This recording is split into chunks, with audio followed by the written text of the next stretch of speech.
A girl, once and beautiful, ended up in a grave with a huge sickle across her neck. There were no signs of violence, no indications of any actual crime. Yet, someone was clearly terrified when they forced her into that grave. So scared that they even placed a padlock on the big toe of her left foot. They wanted her to stay in the tomb once and for all, fearing she might rise and take revenge on them. So, a whole community turned against a young lady who wasn't you can do it supernaturally. Well, that's at least what people used to think back in the 17th century. Not only was there a sickle and a padlock, but there were also signs of an attempt to twist the girl's corpse in the grave and turn it face down. This attempt had failed, leaving her spine buckled and twisted. By the way, the padlock wasn't necessarily meant to lock a vampire. It was more likely a talisman against evil spirits. That's a peculiar and, let's face it, very cruel way to bury someone. Yet it was a common practice for creating anti-vampire burial sites.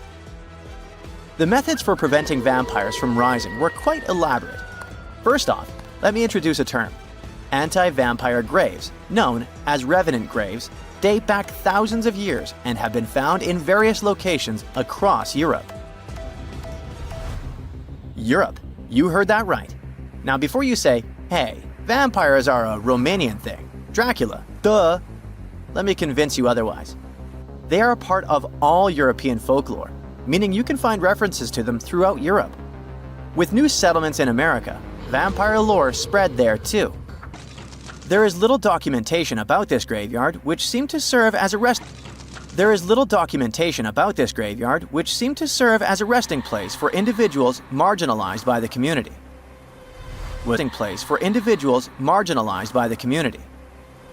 Was Zosa a poor girl who had been marginalized because life forced her into the worst situation? A lady could face? Not really. As the archaeologists delved deeper, they stumbled upon some hints that indicated she might have hailed from a rich family. Her burial featured a stylish bonnet, and the delicate silk along with shiny silver and gold threads found with it suggested that it was part of an elegant headdress. This all pointed to the idea that she had some serious status or wealth. But the way she was buried indicated her outsider status in the village of Pien. Perhaps her presence there was unwanted, hence the idea of her being a vampire, backed up by the manner in which she was forced into the grave and held there.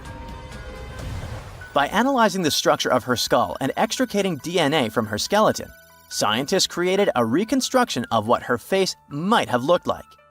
The specialists meticulously reshaped Zosa's likeness using modeling clay on a 3D printed model of her skull, which proved to be a deeply moving experience. They remarked that while they often worked on face reconstructions, in this case, they also sought to restore her dignity.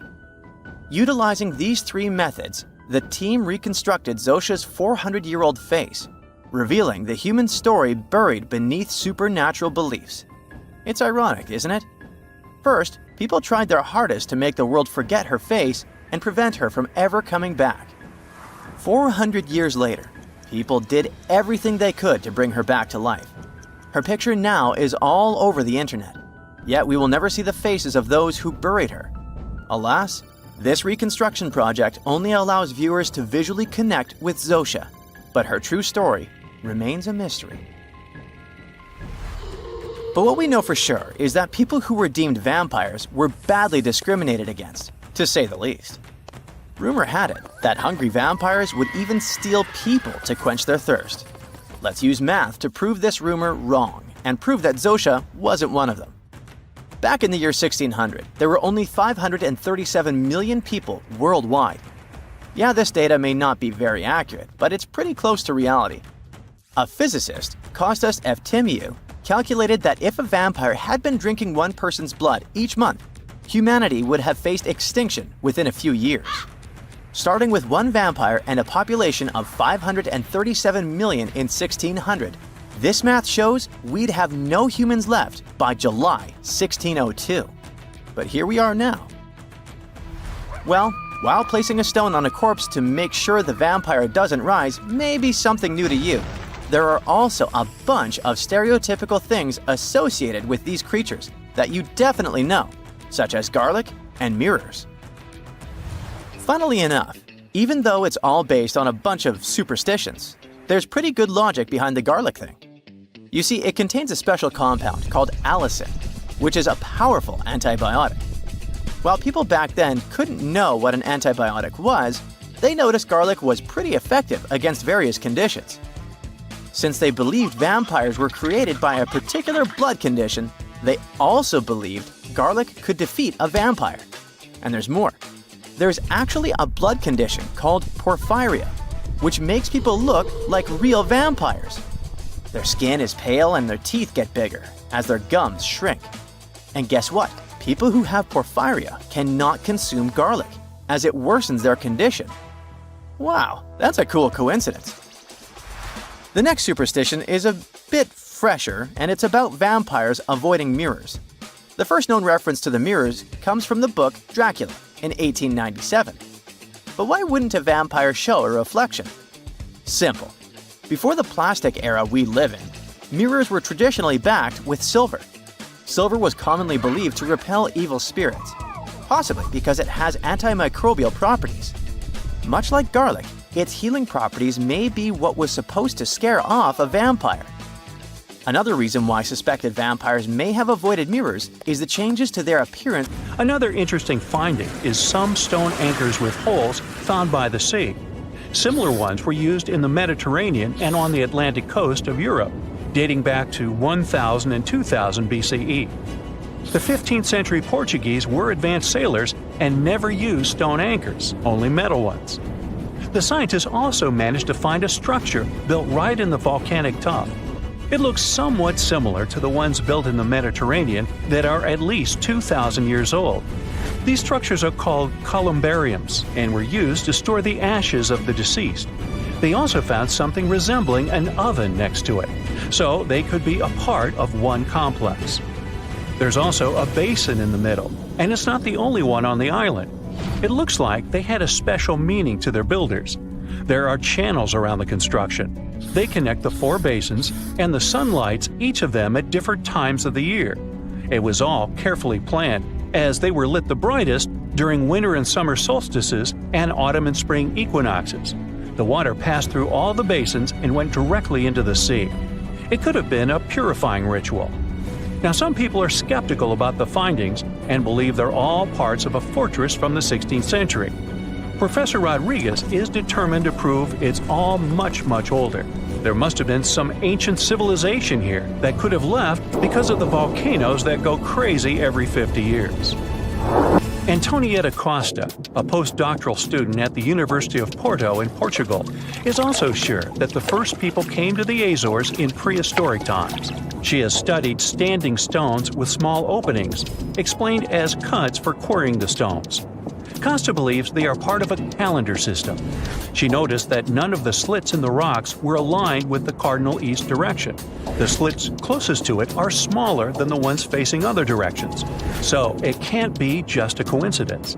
It also looks like the slits are aligned with the solstices, and that's what makes Costa think it could be a calendar. She also thinks the inscriptions left on slabs of bedrock on the islands are much like those maps that were left on the rocks during the Stone Age in mainland Europe. Another interesting theory about the Azores is that it could have been the location of the famous Atlantis, which was lost under the sea. Since the Azores archipelago is in the middle of an ocean, it could technically be a perfect place for that. A 20th century scholar quoted Plato to prove this theory was right. The Greek philosopher suggested that Atlantis was in between the continents. The coins and sculptures supposedly found in the Azores when the Portuguese just arrived also point that there was someone else present there. And way more recently, in 2013, a sailor found a huge structure looking like a pyramid off the Azores coast. It was most likely a large submarine volcano, but it's much cooler to think it was some big deal in Atlantis, right? Peru has its own mystery. Amid the desert, you can find some eerie marks called the Nazca lines. They're known as geoglyphs, and were created more than 2,000 years ago by the people of the Nazca culture. Thanks to a dry climate and strong winds in the desert, most of the Nazca lines have reached our day. To create them, Nazca people removed the top layer of the pebbles and revealed the soil beneath the ground. The color of the soil changes from reddish-brown to yellowish-gray, so the lines always look different. Most of the geoglyphs depict plants and animals. You can clearly see a monkey, a whale, a condor, a hummingbird, a spider, various flowers, trees, and other plants. There are also some geometric shapes, such as triangles, trapezoids, and spirals. Since they were discovered in the 1920s, scientists have offered different explanations for the lines. Some say that in Nazca culture, people ascribe special significance to these motifs, so they probably created these shapes for deities in the sky to see. Others believe they were a sort of astronomical calendar, and animal sketches were modeled after groups of stars. This theory was proved wrong, so the purpose of the lines remains a mystery. Another place that leaves many questions is Nemrut Mountain in Turkey. This mountain has a complex of monuments with temples and tombs. It was built by the Kingdom of Commagene, which ruled here around the 1st century BCE. There are statues of King Antiochus, 2 lions, 2 eagles, Zeus, Hercules, and Apollo. Archaeologists found the ruins of this complex at the end of the 19th century. They thought it had been built by the Assyrians. Then, some of the most famous scientists of the time came here and found an inscription in Greek. It had details about the sculptures and the names of important members of the Commagene royal family. It looked like it had been put there for future visitors. The scientists established that the statues used to be full-size figures. Changes in temperature, strong winds, snow, and the bright sun didn't leave them a chance to last in all their original glory. Plus, the complex is in an earthquake zone, so all you can see now is mostly the heads of the statues. They look incredibly complex and large for their time. The biggest question is, how did the people who lived thousands of years ago manage to create such huge sculptures on top of the mountain? It's obvious that they worked on shaping the limestone blocks up there and not on the ground. So, stay tuned. We'll keep an eye on this. It's the first day of your long-awaited trip to the Amazon forest. You flew all the way to South America. More specifically, you landed in the city of Manaus. It's the heart of the Brazilian Amazon. So far, you've traveled by air, car, and now water. You are on a tiny boat, moving through the dark waters of the Amazon River. Yes, the river is also called the Amazon. And just FYI, it's the second longest river in the world. It loses only to the Nile River in Egypt. The Amazon sprawls for an impressive 2,700 square miles, beginning in Peru and ending only when it meets the Atlantic Ocean off the coast of Brazil. To get a closer look at the forest, you decide to start by exploring it by boat. First up, you watch some piranha fishing. You can even try to catch one yourself if you like. As you may know, piranhas are carnivorous fish that inhabit the Amazon River, so it might not be your best option to go swimming in these waters. One of the most emblematic species of alligators present in the Amazon River basin is the broad-snouted caiman. It looks pretty much like a regular alligator, except for the fact that it has a yellow chin. Your guide leaves the boat and searches the water to show you a caiman up close. He also tells you of another legendary creature that lives in the dark waters of the river, the pink dolphin. Lucky you get to witness a family of pink dolphins showing their fins near your boat. They look magical from the place where you're sitting.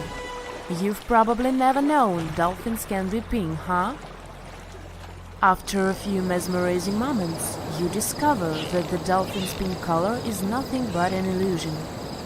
The animals are originally pinkish-gray, but due to the brown colors of the Amazon River, they look vivid pink when you stare at them from above. Your guide tells you that the pink dolphin is a central character of Brazilian folklore. Locals believe that the pink dolphins can turn into humans and wander off into towns at night. You get off your boat near one of the entrances to the forest. Now you're going to continue your trip on foot. Your guide says that you are venturing into very dangerous terrain. The Amazon is home to some of the creepiest species of wildlife on the globe. But don't worry, we'll get to see a lot of them today. You've come prepared, of course. Bug spray, a raincoat, and your sharp eyes. Inside the jungle, you need to be alert at all times. You may have heard legends of the anaconda, a snake that can swallow animals as big as a cow in one go. Sorry to break it to you, but those are not just legends. Reptiles like these do actually exist. They live deep in the jungle. Is it right there, moving between the trees? Is it a spider? The so-called Goliath bird-eater is a monster spider. Its legs can grow up to a foot in length, and the spider itself can weigh around 6 ounces.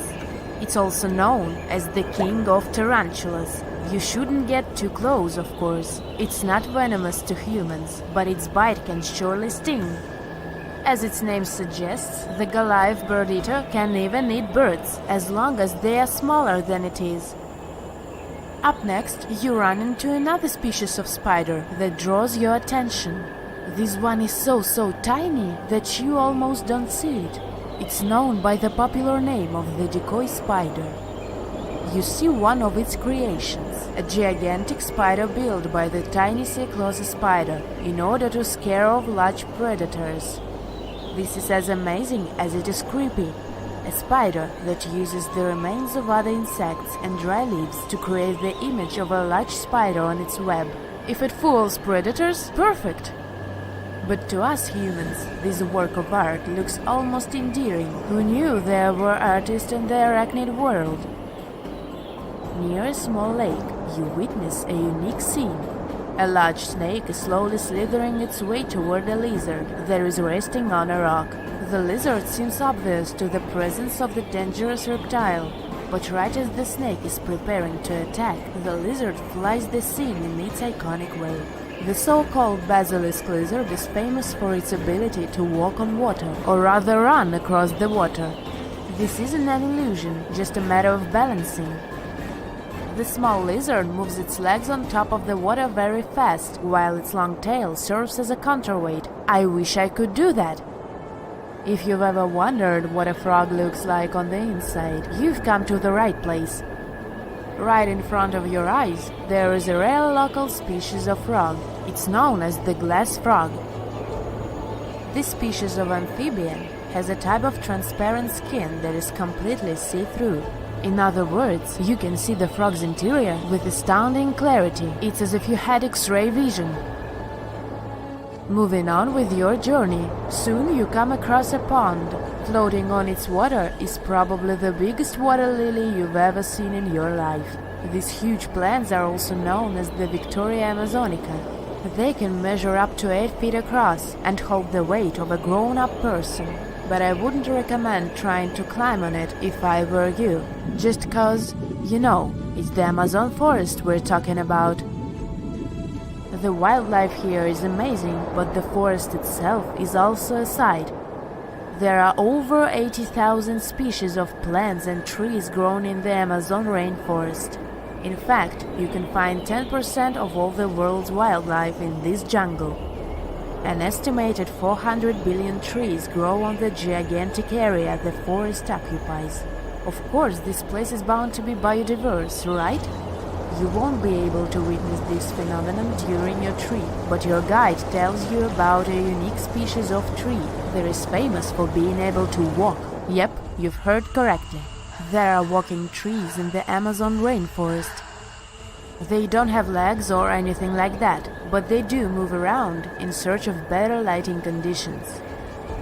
The Amazon canopy is so thick that only 1% of sunlight can reach the forest floor. Because of this, some trees end up getting less sunlight than others. The so-called walking palm trees seem to be adapted to this situation. They grow new roots, which helps them move for 1 to 2 inches per day. They can walk up to 65 foot per year. Maybe that's what inspired John Ronald Reuel Tolkien to create ants, huh? Those are pretty similar tree beings that roam freely around the world. I kid you not, it's not only wildlife that inhabits the Amazon. Actually, over 30 million people live in the forest. And there are also ancient settlements that scientists believe to have been thriving there. And I'm not talking about El Dorado, that's just a myth. But in 2018, a groundbreaking study showed that up to 1 million people probably inhabited the Amazon, between 1250 and 1500 CE. Can you imagine that? Working alongside local indigenous people, researchers from the University of Florida found several mounds in the Amazon. Besides these mounds, they also discovered interesting ditches and geoglyphs. After mapping all of these recurring mounds, scientists understood that this was a sign of an ancient settlement. They found remnants of carefully designed walls centered around plazas. This could only mean that these ancient cities were big and could host hundreds of thousands of people. These findings brought back the idea that the Amazon could have been home to thriving civilizations way before the Europeans arrived there. But rather than cities drenched in gold, they were simply well-developed agricultural societies. During the early 1920s, the world was mesmerized by King Tut. A British archaeologist, Howard Carter, discovered the young pharaoh's tomb in Egypt's Valley of the Kings, 1922. But the public wasn't only interested in gold and jewelry.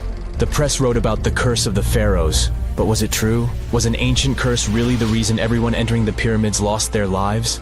At the time, this was the only explanation for a series of unexplained passings. The man present at the opening of King Tut's burial chamber, George Herbert V, Earl of Carnarvon, lived only 5 more months after the discovery. He had also sponsored the dig. In comes Sir Arthur Conan Doyle. You probably know of him, the English writer behind Sherlock Holmes. He claimed that an evil elemental caused the explorer's demise. He must have been joking, right? Unfortunately, no. The newspapers continued to blame the pharaoh's curse after every Egyptologist left this world. These are the scientists who study the ancient cultures of Egypt. The archaeologist who opened King Tutankhamun's tomb passed away full 17 years after the discovery. The reason for it wasn't a secret: Hodgkin's disease. Yet again, journalists around the world wrote of a curse. This was getting ridiculous. But science must have had a rational explanation, right? Well, it did. And that explanation was common mold. Harmful fungi, Aspergillus, can survive for ages in sealed tombs. When humans inhale them, there's a high risk of infection in people who have a weakened immune system. Today, doctors believe this is what happened to the unfortunate explorer more than a century ago. Scientists now know that this type of fungi grows especially well on grain. And King Tut's tomb was full of offerings in the form of baskets full of raw grain and bread. Researchers discovered other varieties of fungi on ancient Egyptian mummies. These molds can easily cause some nasty consequences for humans. The danger of rotting organic material is real. Just look inside your fridge. Any food leftovers you have there start to go off after just 3 to 4 days. You can imagine what happens to food in a sealed chamber after thousands of years. Food is just one kind of organic material. There is also wood. If you expose it to water or even moisture in the air, it starts to deteriorate. You don't have to travel to Egypt to see the effects of this process. Any abandoned building in your neighborhood can serve as an example. When a piece of wood gets wet and has no way of drying out, there is going to be damage. From fungi to wood-boring insects, the list is long. Rotten wood presents a huge structural issue. Beams and floor panels are all made of timber, so you better not go inside a failing building. You can easily lose your footing. But this is just the tip of the iceberg. The building materials since the time of the pharaohs have changed, but so have the dangers. One of the best examples is asbestos. Until the 1970s, most home insulation materials contained this substance. It was in everything, from boilers to soundproofing. This microfiber provided excellent heat insulation. But then, the United States banned asbestos in 1989. The UK did the same a decade later. The reason for it is that asbestos becomes a health hazard when it gets damaged. When humans inhale asbestos fibers, they can get seriously sick. Abandoned strictures are full of this material, and there is no one to maintain them. You see the danger now. It was also home to real-life pirates of the Caribbean. On the morning of June 7, 1692, the people of Port Royal met a different fate than they probably expected. The bars and restaurants beaming with life woke up shaking. People were taken out of bed with the power of a massive earthquake, estimated today at 7.5 on the Richter scale. One survivor says he saw the earth opening up and swallowing the town whole. What he said could be true, as the city was mainly built over sand. The ground sucked buildings, roads, and everyone above. Geysers erupted, and finally, waves as big as 10-story-high buildings hit the city. About 33 acres of the city disappeared underwater, and amazingly, most of its 17th century remains lie in good condition under 40 feet of water. In the ruins, archaeologists have found taverns, storage rooms, kitchens, and recreational buildings used for diverse purposes. You can see a grand lion statue, a submerged bridge, and many picturesque arches. Now, do you fancy a trip to India? Just outside its coast lies another sunken marvel. A site known as the Lost City of Cambay is located on the Gulf of a similar name. It remained hidden until 2001, when the National Institute of Ocean Technology did a routine water assessment. With sonar technology, which sends a wave of sound to the bottom of the sea, they found something far beneath the surface. Images showed well-defined geometric shapes spread along a 5-mile stretch. The remains found dated to more than 9,500 years ago, meaning that this civilization was lost at around the end of the Ice Age.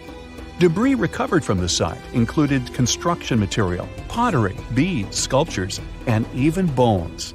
Scientists argue whether these artifacts are indeed from the site, but if they truly are, then the lost city of Cambay would be the oldest civilization in the world. A piece of whale rib has recently been found in a North Carolina mine. Not a big deal, some might think. Hey, why can't a whale be a miner, right? But this fragment offers scientists a unique glimpse at the interactions between prehistoric sharks and whales from around 3 to 4 million years ago. The thing is, 3 tooth marks embellish the rib. That means that the whale was once badly bitten by an animal with a super powerful jaw.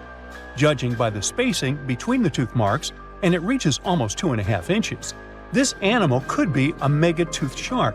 I'm talking about the megalodon. Or it could be a different shark species which was around at that time. The curvature of the shark's jaw shows that the animal was relatively small, between 13 and 20 feet long. Yeah, small. As for the whale, it seems to be the ancestor of a great blue or humpback whale. Researchers are amazed. You don't usually expect to find evidence of animal interaction and behavior preserved in the fossil record. After examining the sample carefully, they concluded that the shark must have gone away with a mouthful, but the whale had survived because most of the fossil fragment is covered with what is known as woven bone. It quickly forms in response to localized infection. Such bone isn't particularly strong, and later the body remodels it into compact bone tissue. But it takes time. The presence of this bone means that the healing was incomplete and the whale passed away 2 to 6 weeks after the unfortunate encounter. On the other hand, its demise could have been unrelated to the infection and injury. Only a handful of fossils show such kinds of interactions between ancient animals. You can often find bite marks on fossils indicating where the animal passed away and its carcass was scavenged. But this fossil is one of a few examples that not only show a wound inflicted by another animal, but also demonstrate that the prey survived. All fossils are exciting for paleontologists. Yes, they need to get out more. But some might look terrifying to regular people. For example, look at this picture of tentacle arms and octagonal-shaped heads. When it first appeared in mass media, internet users claimed that it was some ancient organism that had come from space. Others thought the story was fake, but in fact, both the picture and the fossil are real. The fossil is known as a mortality plate, a fossilized representation of a mass extinction event of one or several species. The fossil actually contains more than a dozen specimens of a type of marine organism called a crinoid. Despite their looks, crinoids were not plants but marine animals. This particular species lived deep underwater on the seafloor. Crinoids were related to starfish, sea urchins, and brittle stars. These creatures could attach themselves to the seafloor with stalks made up of flexible porous discs connected by soft tissue. The stalks were hollow, and that's where the animal's nervous system was located. Crinoids absorbed oxygen through thin-walled tube feet. The creatures usually reached the length of more than 8 inches and had 5 arms lined with leathery-looking, tentacle-like structures. They fed on plankton and sloughed off organic material. Now, even though these fossil finds seem to be super exciting, few creatures in the fossil record confuse scientists as much as the Tully monster. This curious sea creature sported a toothy, trunk-like snout and eyes splayed out on a rigid rod. But the most bizarre thing? It has been impossible to classify. Researchers have been considering a variety of organisms, for example, segmented worms, swimming slugs, and primitive eel-like creatures, since the monster was discovered in 1966. Recently, they have even tried to connect it to some species of jawless fish with a backbone-like structure. A team of scientists from Japan has used high-resolution laser scanners to examine the anatomy of Tully monster fossils in 3D. They concluded that the enigmatic fossil might be an invertebrate after all, and still, the true identity of the creature remains elusive. In the 1950s, amateur fossil hunter Francis Tully found a ghostly imprint of a torpedo-shaped organism with a huge tail fin in the Mazon Creek fossil beds in Illinois. Tully had never seen anything similar to the torpedo structure. He took his find to Chicago's Field Museum of Natural History. Paleontologists working there were baffled as well. Since then, scientists haven't been able to determine where the creature fits on the phylogenetic family tree, or where they should spend Thanksgiving. In 1741, an explorer and captain named Vitus Johansen Bering led an expedition to map the coast of Alaska. The ship he was on got shipwrecked on what later became known as Bering Island, and they got hungry. Half the crew survived thanks to the discovery of an extremely large sea cow. With the meat of these animals nourishing them, the sailors managed to build a small ship from the wreckage and return home. On their way back, a scientist who was among them spent his time documenting the animals and plants they had found. The sea cow was particularly interesting because without it, the crew wouldn't have survived. These animals were more than 26 feet long and weighed around 10 tons. All sea cows are member of the order Sirenia, marine mammals more closely related to elephants than cows. The scientists described them as having black skin, a small head, and stubby forelimbs. Those sea cows floated on the water's surface, munching on kelp. After the information about these animals became widespread, sea otter fur trading expeditions made use of that convenient depot en route.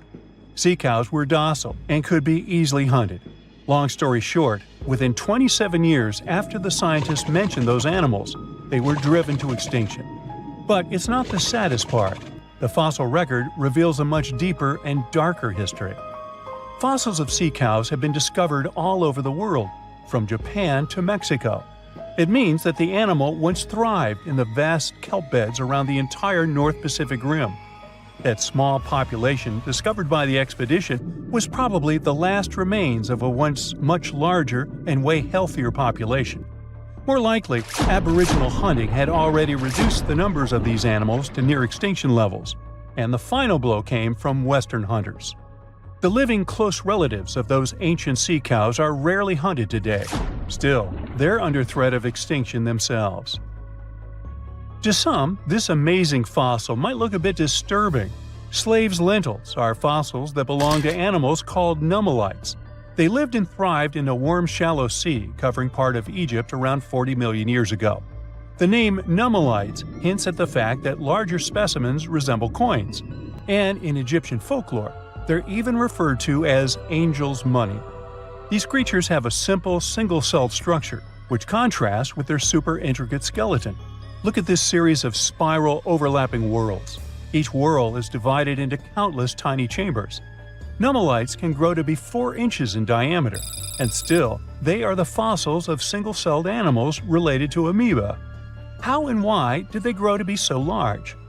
The reason could be their symbiotic relationships with other smaller organisms. In the case of modern species, Such symbionts are tiny golden-brown single-celled algae called diatoms. The shells of nummulites are relatively transparent, and since they're flat, there's a large surface area for the light needed for the diatoms to photosynthesize. For some reasons, scientists are still debating about them. The presence of plant symbionts in animals dwelling in the sea encourages the growth of a calcareous skeleton in hosts. So, the gigantic size of the nummulites in Egypt could be due to their close relationship with symbiotic diatoms. Does that make sense? Fun fact: a species of nummulites evolve very fast, and their fossils change from one layer of sediments to the next. So, the limestone used for the pyramids of Giza are so packed with such fossils that it's known as nummulitic limestone. This limestone also contains two kinds of nummulites, the smaller slave's lentils and the larger angel's money. But those are not different species, but rather different stages in the life cycle of a single species. Do you remember 2011? Well, play along with me. A diver is set to go deep into the waters of the Musi River, located in the heart of an Indonesian island. He is one among many who have been getting unbelievable artifacts from the bottom of the river. Little by little, divers and fishers discover a long-lost Sumatran civilization. Known as the Island of Gold, the kingdom of Srivijaya was most likely the closest to a real-life El Dorado there has ever been. However, it disappeared late in the 13th century, and until recently, researchers didn't even know the exact location of the kingdom. Picture a civilization built on a river, a true water world. According to the archaeologists that have been studying Srivijaya, houses, markets, and places of worship were built on wooden piles above the level of the water. Citizens moved around like modern-day Venetians in simple boats. Srivijaya was known to be a rich and important kingdom. It existed from the 7th to the 11th century CE. It was part of the Silk Road, and anyone traveling from east to west had to pass through the city. Their kings were smart and gained control of the Malacca Strait, which allowed the town to have total control over trading routes in the region. If anything, they sure were honoring the town's name. Srivijaya translates from Sanskrit into prosperous victor, or simply glorious. The kingdom was an important commercial outpost of ancient times.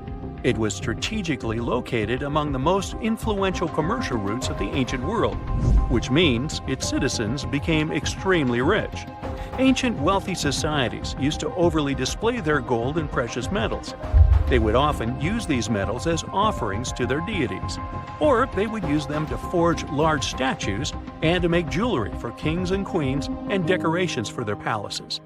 Srivijaya wasn't different.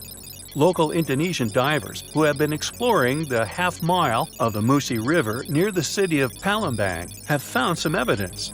So far, they've discovered a life-size statue of Buddha, jewelry studded with precious gems, temple bells, mirrors, golden jugs, and other items. No official archaeological excavations have been done in the area, so these artifacts are the first items of the Srivijayan Empire ever found. Sean Kinsley, a British maritime archaeologist who has reported on these discoveries, says he is truly surprised. For long, people have been speculating about the true wealth of Srivijaya, and it seems that the rumors have been confirmed. We're starting from ground zero, he says. We don't know what clothes the people of Srivijaya wore, what their tastes were, what kinds of ceramics they like to eat off. Even though this discovery has brought excitement to the scientific community, there is a downside. Divers and fishers sell the retrieved artifacts at the International Antiquities Market before archaeologists can take a look at them. Researchers could try to buy some items, but they're sold for millions of dollars worldwide. Most of the information we know about this El Dorado of the East was learned from merchant accounts of the city. These descriptions say Srivijaya was a kingdom of human-eating snakes and multilingual parrots. That's weird. Some say its active volcanoes gave the town an eerie and enigmatic sign, and all stories emphasize the amount of gold available there. Travel reports were a common way to describe cities in ancient times. In case you didn't know, this is how the legend of El Dorado originally began. As European explorers began their excavations in South American lands back in the 1500s, The word got out that an Amazonian civilization used to paint their leader in gold as an offering to higher powers. The legend of El Hombre Dorado, also known as the Golden Man, began to quickly spread around Europe. It turned out that it was only a ceremonial piece of pre-Columbian civilization. It had nothing to do with the land of infinite gold. Now, no one knows what brought about the decline of the Srivijaya Empire. Some speculate that its active volcanoes could have swallowed it, or maybe wooden houses built above the river eventually sank. Maybe if divers keep retrieving lost items from the bottom of the river, archaeologists will be able to figure out what happened to the city. It seems to be quite common in the history of the world. Some ancient civilizations disappeared without a trace, as happened with the Mayan civilization, for example. The Mayans managed to build one of the biggest empires in pre-Columbian America. It was believed to be home to over 2 million people, and it thrived for over 6 centuries. Its sudden demise is something that bothers archaeologists and scientists alike. The Mayans began to settle in South America as early as 1500 BCE. Their civilization spanned Mexico's Yucatan Peninsula, Guatemala, and Belize. They are believed to have built around 40 cities at the height of their empire. They also developed a complex hieroglyph system that has been studied since it was discovered by modern scientists. The Mayans were keen engineers, astronomers, and farmers. They were post-nomadic people that settled in vast areas of farmland where they could grow corn and other types of vegetables. Archaeologists are still learning a lot about the Mayan civilization by examining their ruins. The city of Chichen Itza, located in the Yucatan Peninsula, is one of the most important Mayan sites unearthed today. The site is made up of a total of 26 ruins, and it is home to a world-famous pyramid known as El Castillo. It consists of a series of square terraces with stairways on each of the 4 sides of the temple. It was built as an homage to a feathered serpent deity. The Mayans were such architectural geniuses that they managed to build a pyramid that cast a particular shadow. More specifically, in the late afternoon during the spring and fall equinoxes, the pyramid casts several triangular shadows that create the illusion of a feathered serpent crawling down the pyramid. And they created this with none of the tech we have today. The city is so amazing that since 2007, it has been considered one of the 7 wonders of the New World. The Mayan Empire thrived for over 6 centuries due to their wise resource management system and astronomical knowledge. They were able to accurately predict eclipses and, using their rudimentary technology, could even locate Venus and Mars. They had everything to thrive for much longer than they actually did. This is why the Mayans' fall intrigues modern scientists so much. No one has been able to understand completely what led to their demise. That is, until a recent discovery. A study done by NASA claims it can explain what might have happened. Scientists have uncovered a sample of pollen trapped for over 1,200 years in ancient layers of lake sediment, which dates back to the time just before the collapse of the civilization. The analysis has revealed something completely new about the Mayans. Instead of the suspected claims that the Mayans disappeared due to terrible disease or some extended conflict in the region, it could have happened due to deforestation. Perhaps to build their entire empire, they had to cut a lot of trees. Without trees, their soil could have eroded, and all their fertile lands could have slowly and gradually become barren. According to NASA scientists, the temperatures in the region could have risen by about 6 degrees, and from that point on, the land would have become even drier and crops more difficult to grow. Basically, NASA says that the Mayans couldn't do the sole thing that made them thrive, which was agriculture, and their kingdom began to decline. Oh yeah, and this theory was supported by yet another find. Archaeologists found skeletons from the time of the empire.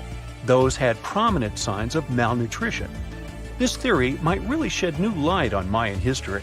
It could explain what brought down such a powerful civilization. So, what do you say? Which theory is true? Have we actually managed to find out the reason for the fall of the Mayan Empire? We've all been afraid of the dark at some point in our lives, haven't we? I mean, do you remember getting tucked into bed by your mom or dad after they read you some scary fairy tale with monsters and dragons, or even dinosaurs? But just as your parents were about to turn the lights off and silently step out of your room, you remembered. What if there was something hiding under your bed? Or worse, what if some spooky creature was stuck somewhere in the closet?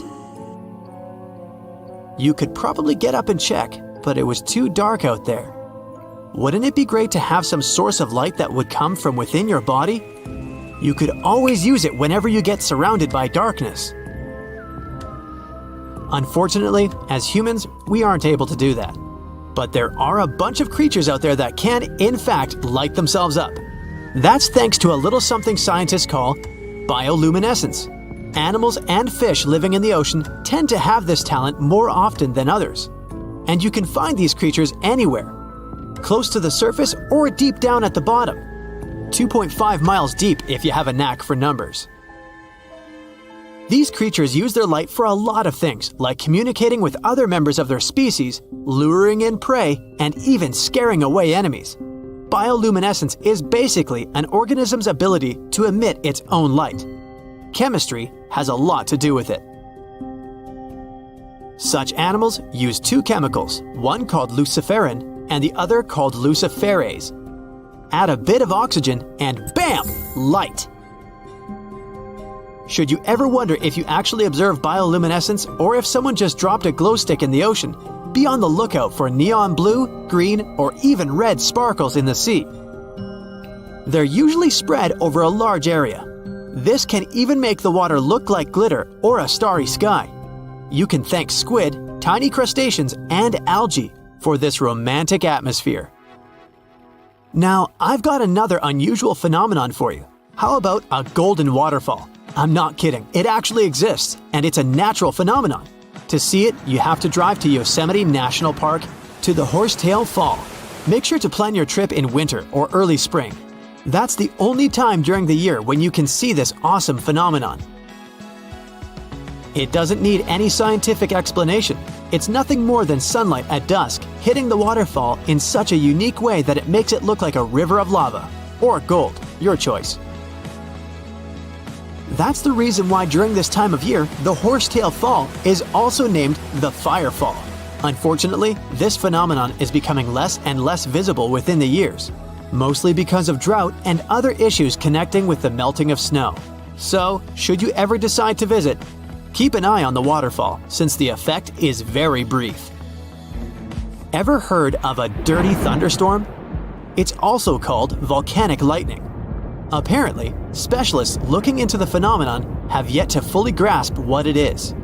When a regular thunderstorm happens, particles with positive and negative charges collide, hence the giant spark we call lightning. It also makes a lot of noise, which you can recognize as thunder. But when a volcano is erupting, some of the volcanic ash particles get electrically charged, and while getting projected into the air with a huge force, they collide and cause electrical discharges. This whole process makes it look like there's lightning coming from the volcano itself. Imagine all that ash, gas, and smoke coming from the crater, and then add some electricity to the mix. It'll make the whole picture look really bizarre. No wonder this phenomenon is called the dirty thunderstorm.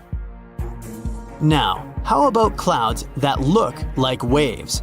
Those are called asperitas clouds, and they're actually quite close to the ground, unlike your regular day-to-day clouds. The name comes from the word aspero, which in Latin translates to rough or uneven. On rare occasion, you may spot such clouds when the weather is calm, but they're mostly associated with thunderstorms.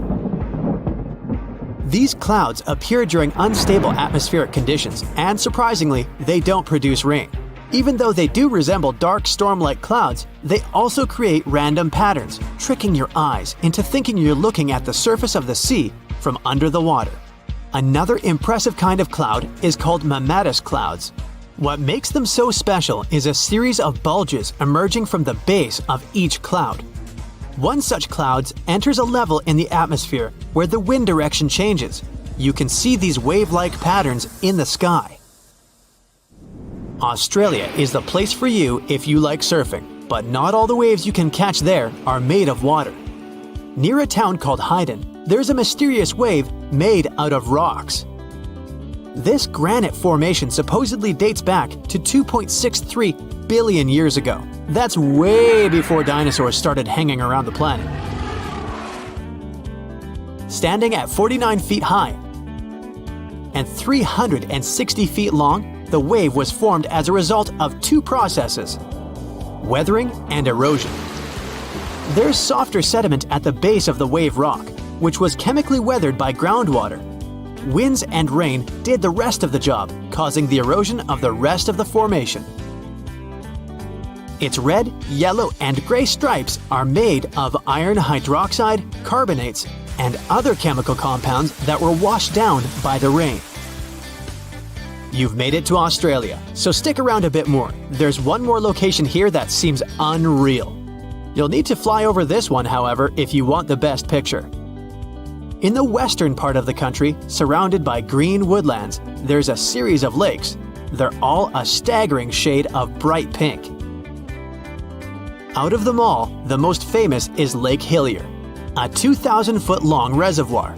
It's surrounded by both sand and a forest of eucalyptus trees. This makes the cartoon-like hue of the lake stand out even more. One of the many theories explaining the color of these mysterious lakes is connected with algae. These algae appear to gather high levels of a substance called beta-carotene, which has a red-orange pigment in it. Another explanation involves haloarchaea. Those are microorganisms that sometimes look red. Even if you don't enjoy flying, the lakes are great for taking a swim. They're not toxic, even though they have loads of salt in them. This means you'll be able to stay afloat easily, and the water won't damage your swimsuit. During winter up north in Canada, a bizarre phenomenon happens at Lake Abraham in Alberta. Underneath the frozen surface, you can spot some weird objects that look like frozen jellyfish. It's definitely not the case, as these creepy formations are just frozen methane bubbles. Those are pockets of gas that were trapped underwater and got stuck there after the lake had frozen. They appear when leaves and grass fall into the water and bacteria digest them. This process transforms them into methane.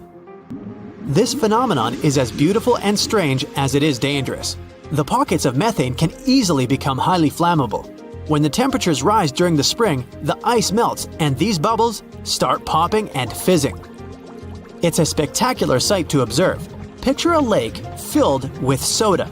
Remember not to bring any source of fire. It can be very dangerous for visitors. You can check out these types of lakes all across Canada's Banff National Park. Nature often tends to make its own music. Just listen to the sound of crickets at night or the soothing noise of a waterfall. But in Bucks County, Pennsylvania, there's a strange geological phenomenon which takes nature soundtracks to a completely different level. These are called the ringing rocks, and scientists still can't explain their unusual behavior. If you strike these rocks with a heavy object, like a hammer or another rock, the stones will make a ringing sound, as if they were hollow, but they're not. What makes the ringing rocks even more bizarre, apart from the mysterious sound they make, is that no animal wants to hang around there. Even though the rocks are surrounded by a thick forest, scientists haven't managed to trace any animal activity in the area yet. Even more striking is the fact that despite all the trees around the rocks, you won't find any leaves lying on the boulders. What makes these rocks so unappealing for both animals and vegetation is still up for debate. This hidden village is called Aogashima. It's located right in the middle of a volcanic crater. You can find it to the south of Japan, in northernmost Micronesia. The story goes that a volcano erupted in the Philippine Sea in the 1780s, causing a lot of harm to a nearby community. Half of the population managed to escape the massive eruption and came back years later to rebuild their village. At the moment, about 160 people are living there peacefully, even though the volcano is still considered to be active. Huacachina in Peru lies in one of the driest climates in the world, and still, it's a beautiful town, surrounded by lush palm trees. It also has a lagoon, which is said to have special healing properties. The settlement has a little over 90 residents that manage small businesses. Most of them use sand as their primary resource. Some offer sandboarding services or even provide luxury dinners in the desert. For over 500 years, a small group of people has been living on a cliffside of a peak called the Green Mountain. It's one of the most remote places in Oman and in the whole world. The only way to reach the settlement is on foot, by mule, or by all-terrain vehicle. It's called Al-Sogara, and you need to hike around 20 minutes up a steep stone staircase to get there. The village appeared back when the locals chiseled their houses into the mountain stone to protect themselves from storms and the cold. 5 families of the Al-Sharaki tribe still call this place home, about 25 people in total. A lot of other villages like this one can be found in the region, but Al-Sogara is special because it's the only one that is still inhabited. Up until 14 years ago, there wasn't even electricity or telephone lines here. The nearest road you could drive on was 9 miles away. Since there were no schools, people had to learn how to read and write at home from their elders. To this day, the villagers continue their traditional practice of building their homes by carving them directly into the mountain rock. One of the most beautiful Greek gems is Monemvasia, a castle town located in southeastern Peloponnese. It was designed to be invisible from the mainland for added protection. You can only see it from the sea, and to reach it, you need to follow a narrow pathway that connects it to the mainland. That's actually how its name came into being. It translates to a single passage. Monemvasia was built in the Middle Ages, exclusively carved in the mountain rock. These days, a lot of old mansions have been turned into guest houses and boutique hotels.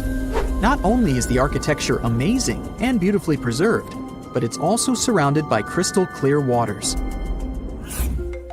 A town with no roads? Pack your bags for Giethoorn in the Netherlands, if you don't mind traveling by boat. The town is very peaceful, probably because everyone here travels by canals. Even the mail gets delivered by water. Since there's no car traffic and people rarely move around, the town is really quiet. So quiet that the loudest sound one can hear is the quacking of a duck every now and then. It initially started as a movie set, but Hobbiton in New Zealand still exists, even after the filming of The Lord of the Rings and The Hobbit was finished. Tours to the charming set town are now available. There are 44 Hobbit holes in total, though only a few of them are actually open to the public. The isolated cliffside village of Gasadalar in the Faroe Islands has a population of only 11 people. It's mostly known for its scenic waterfall, which falls directly into the Atlantic Ocean. You could only reach it on foot, hiking through the mountains not so long ago. However, a tunnel has been constructed recently, making the place easily accessible by car. The 1980s musical Popeye had a custom set built on Malta. It wasn't taken down after the filming had been finished, and Popeye Village is now home to groups of beautifully colored wooden buildings and a company of actors. There's a lot of fun stuff to do there, like watch theater shows, go on boat rides, visit museums, or simply explore the creative village. The oldest and most photographed village in Austria is called Hallstatt. It's a hidden European gem with beautifully preserved old buildings and a subterranean salt lake. It's also home to a museum with artifacts as old as 7,000 years and the world's oldest salt. It gave the guards of the fort a strategic advantage because they had a perfect 360-degree view. These days, the construction is perfectly preserved, including its old buildings, cobblestone streets, wooden windmills, and sophisticated bridges. In Morocco, there's a traditional earthen village made entirely from clay bricks. You can find it in a valley close to the Atlas Mountains, 32 miles from the capital of Morocco. Merchants who followed the trans-Saharan trade route went through this town, carrying spices and gold. As the trade route became less and less popular, many of these fortresses were abandoned and are now preserved relics. It's one of the best places for skiing in the world, but it's still hidden from the public. No wonder the locals call it the secret side of the valley. Located in Austria, the tiny village of Varth has only a couple hundred inhabitants. Not only is it the snowiest village on Earth, but it also has access to one of the biggest ski slopes in the world. Its popularity increased a bit in 2013 when the construction of a high-speed road was completed nearby. Virano in Italy is one of the most colorful islands in the world. Because of its vibrant colors, it almost looks tropical. It features emerald green waters, beautiful houses, and a 17th century bell tower. Its lace-making tradition brought Leonardo da Vinci to the island back in the 1400s. He bought a piece of cloth there and later used it for the design of the famous Dome of Milan. If you have a UK passport, you must be familiar with the beautiful small town of Bibury, as its scenery is featured in your ID. It's surely one of the most charming towns in Europe, as it's made up of stone buildings standing on the River Colne. The image in the UK passports is that of Arlington Row, a line of weavers' cottages that date back to the 14th century. The town of Coober Pedy in Australia is partially underground. It all began back in 1915, when opal deposits were found in the area. To this day, the town is still the biggest opal mine in the world. People living there figured out that it would be more comfortable for them to stick to the underground, as the temperatures outside can reach 125 degrees Fahrenheit. So, the settlement now has underground stores and galleries. Coober Pedy is also home to the world's first 4-star underground hotel. To visit the most remote location in the whole world, you'll need to prepare yourself for quite a journey. If you're traveling from the United States, for example, the easiest route is a 15-hour-long flight to Cape Town, South Africa, followed by a 6-day boat ride. Only after that will you reach Tristan da Cunha. Or you can take a month-long cruise across the South Atlantic Ocean, whatever works better for you. Planning in advance is a must, since there are only 9 boat trips to the island yearly. The island itself is just 7 miles long. Sitting right in the middle of the South Atlantic Ocean, it covers a mere 37.8 square miles. The 300 residents are all farmers. They have the internet, but it's really slow. As for a phone network or a local newspaper, neither is available. The inhabitants of the island speak a dialect of English that is used by the smallest number of people in the world. Hey there, curious history buffs! Have you heard the legend of the ancient race of giants of Nevada? Yes, I'm talking about actual giants that allegedly lived thousands of years ago. Now I know what you're thinking. Giants, really? Well, archaeological finds add fuel to this debate too. And here's where it gets interesting. Lovelock Cave was indeed used as a burial site, and some of the remains found there are much larger than average human bones. The cave is by the Humboldt Sink in western Nevada. It was once part of an enormous lake, which eventually dried up, leaving a number of smaller ones, including the Humboldt Sink. The cave became the home of the Site-Ka tribe. According to the legend, these red-haired giants were so big that they had to be buried in the cave itself. Indeed, later on, archaeologists discovered 8 to 10 foot tall skeletons. This legend started to unfold when a mining engineer named John T. Reed talked to the locals in 1886. Once Reed saw the cave, he knew he was onto something. The news spread soon, but the cave was attracting another type of attention too. The deposits of a fertilizer known as guano were discovered inside the cave. So a mining company began excavating the precious resource in 1911 and soon shipped more than 250 tons of the fertilizer to San Francisco. Unfortunately, some of the human remains and artifacts were neglected and lost in the mining process. This led to an official excavation in 1912 and 1924. After the top layer of guano had been mined, strange objects started to surface. Around the area, the earliest evidence of human habitation dates back about 4,000 years. The Lovelock culture lasted for some 3,000 years, and they left us with 10,000 stunning artifacts. The pits in the cave were like a series of time capsules hidden at different depths. Archaeologists determined the age of each pit by its depth. It turns out that many different groups used the cave for storage over a really long time, and the things they stored there give us a really cool glimpse into their cultures. It's like a giant ancient storage unit full of hidden treasures. What have the researchers found besides the giant bones, you might ask? Some other bodies were mummified using a method similar to the one applied by ancient Egyptians. These remains also had something in common with the bodies discovered as far south as Lake Titicaca. Both mummies had some red hair. Yet, there are scientists who believe this reddish hue is the result of the interaction with the environment in which the bodies stayed. So, while the story of the red-haired giants may be a wild and intriguing tale, not everyone is convinced. Some experts believe that the bones found in Lovelock Cave are simply the remains of prehistoric animals, like mammoths or sloths. But others insist that there's something more to the story. Other relics, such as finely crafted baskets and exquisite duck decoys made from tule fibers, were also found there. In any case, this cave is worth the attention it gets. By the way, you can still visit this cave today and see the pits of different depths with your own eyes. But let me tell you one thing. It's in a hot, dry, and isolated place. Archaeologists have made another discovery that seems to be straight out of a legend.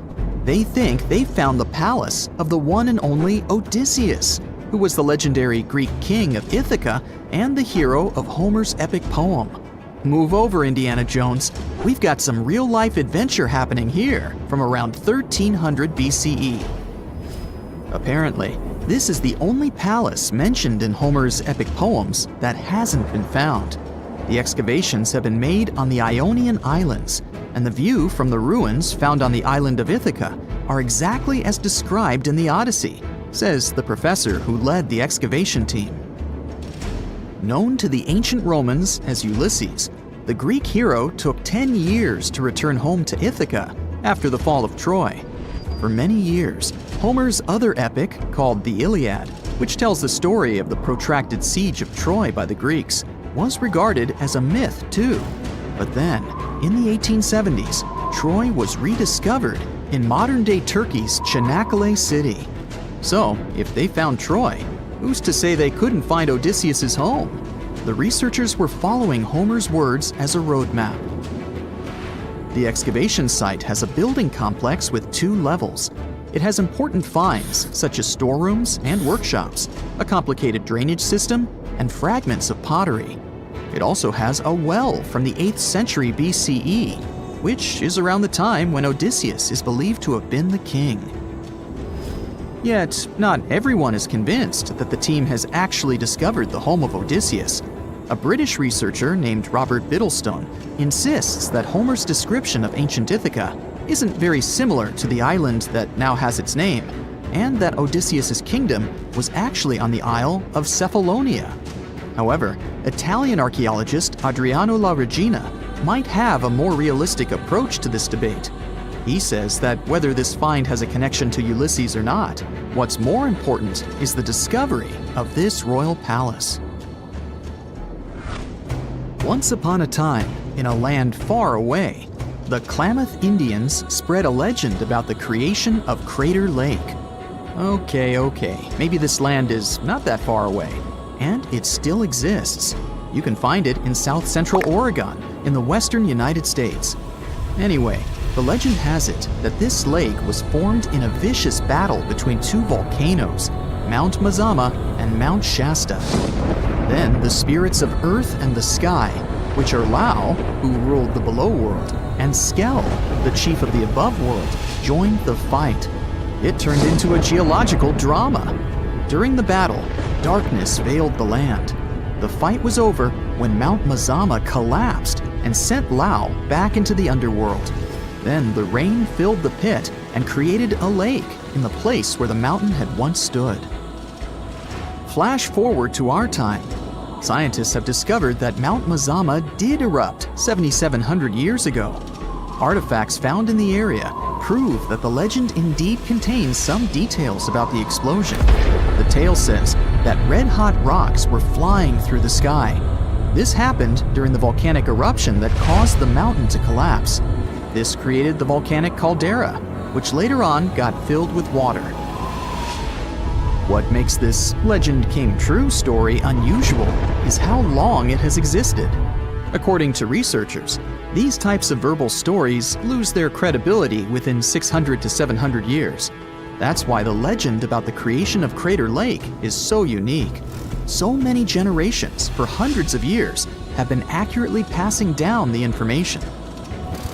This volcanic crater lake is now in a national park.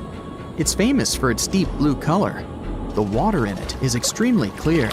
If you visit it today, the water you'll see won't be the same as for someone who will visit the place 250 years later. Because there are no rivers flowing into or out of the lake, the existing water evaporates and the lake gets filled again by rain and snowfall. Basically, every 250 years, the water is replaced. Plus, this lake is almost 2,000 feet deep, which makes it the deepest lake in the United States. Swimming is okay in the lake, but there's only one legal and safe trail to get to the shore.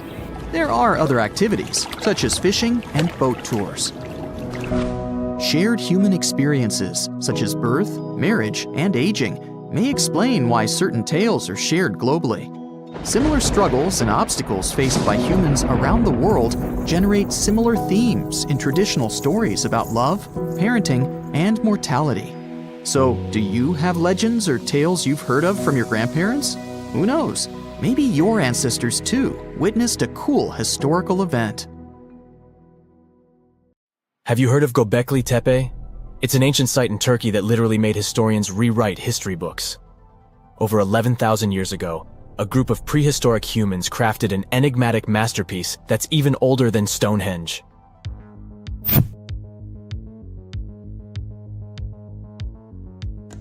Before its discovery, archaeologists believed that people didn't know about iron and weren't good at making pottery. They were sure that settled life only emerged with the need for agriculture. But Göbekli Tepe changed this belief.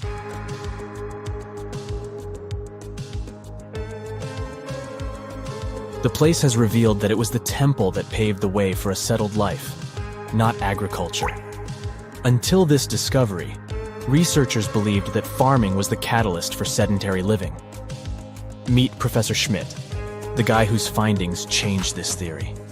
He managed to prove that hunter-gatherer communities laid the very foundations of this way of life.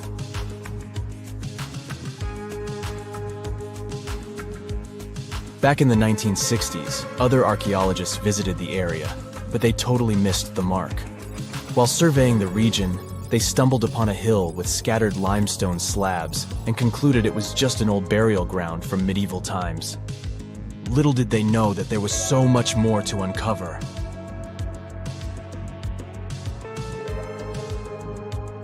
In 1994, Schmidt embarked on his own survey of prehistoric sites in the area. Surprise! He instantly realized he had discovered something truly extraordinary. Unlike the nearby flat and barren plateaus, Göbekli Tepe had a gently rounded top, rising 50 feet above the surrounding landscape. Funny enough, the translation of this place's name is Potbelly Hill. Schmidt was sure only humans could have made something like this.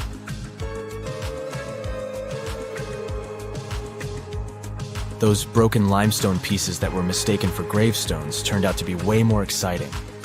It was like stumbling upon a hidden treasure. The pieces took on a whole new meaning, and Schmidt with his team was about to dive into the secrets waiting beneath the surface.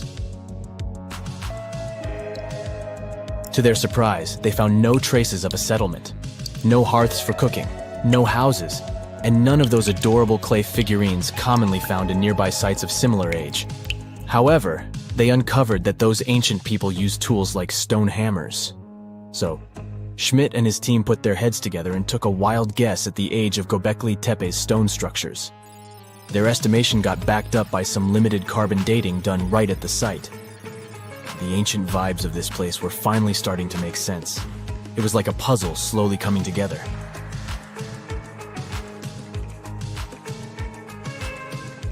You may think that back then, people didn't have special tools to create something as cool as Göbekli Tepe. Not true. Turns out, these prehistoric folks used flint tools instead of fancy metal chisels.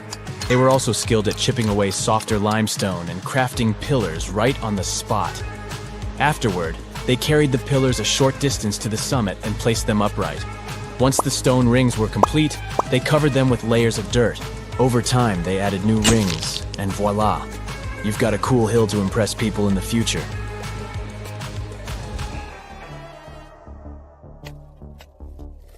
During their first year of excavation, the team went through 15,000 pieces of animal bones from wild creatures. These people didn't have pet animals or grow their own food. They hunted wild animals for their meals.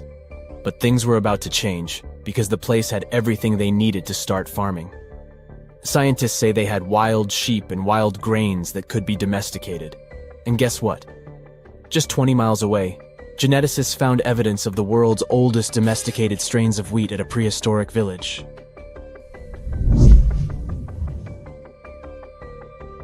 These amazing findings have completely changed how we view civilization. In the past, experts believed that people needed to learn how to farm and settle in one place before they could build temples and develop complex societies. But guess what? Schmidt's research flips that idea on its head. He claims that the incredible effort put into constructing these astonishing structures actually set the stage for the development of advanced societies. It means that societal and cultural changes happened before agriculture. Schmidt has this fascinating hypothesis about Göbekli Tepe. He thinks it could have been a special burial site where people left their loved ones. And here's the twist. The burial site was adorned with fancy statues and symbols representing deities from the spiritual realm. The idea that Göbekli Tepe could have served as a sacred place adds another layer of complexity to the whole story. While the site's true purpose may remain elusive, Schmidt's insights invite us to consider the profound interplay between life and the afterlife, and the deep reverence ancient hunter-gatherer societies may have had for their departed ancestors. Now let's talk about the stars of the show, the mesmerizing T-shaped columns that dominate Göbekli Tepe. These mysterious structures range from 10 to 20 feet tall and most likely represent stylized human figures. But one figure stands out from the rest, the three-dimensional lion relief. This depiction really fires up our imagination. Why? Because it hints at the possibility that lions roamed Anatolia during the Neolithic period.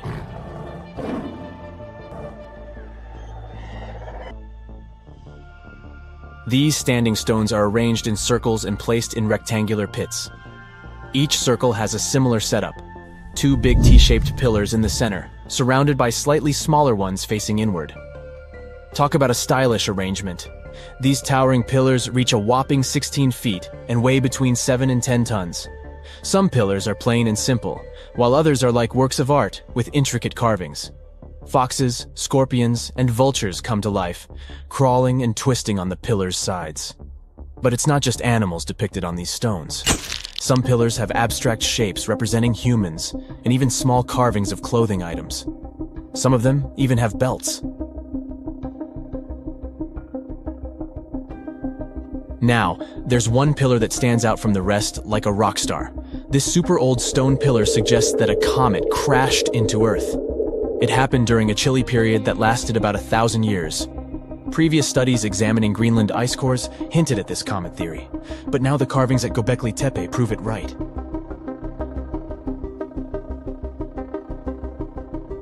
The carvings on the pillars are like a historical comic strip. They even show a headless human figure.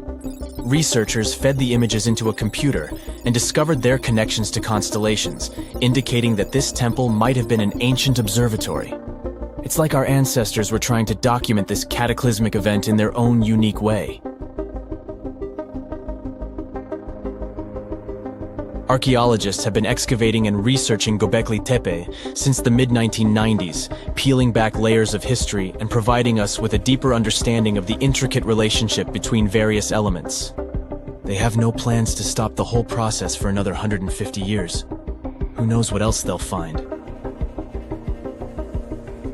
You see, Göbekli Tepe has been labeled purely as a ritual site with no signs of domestic activities.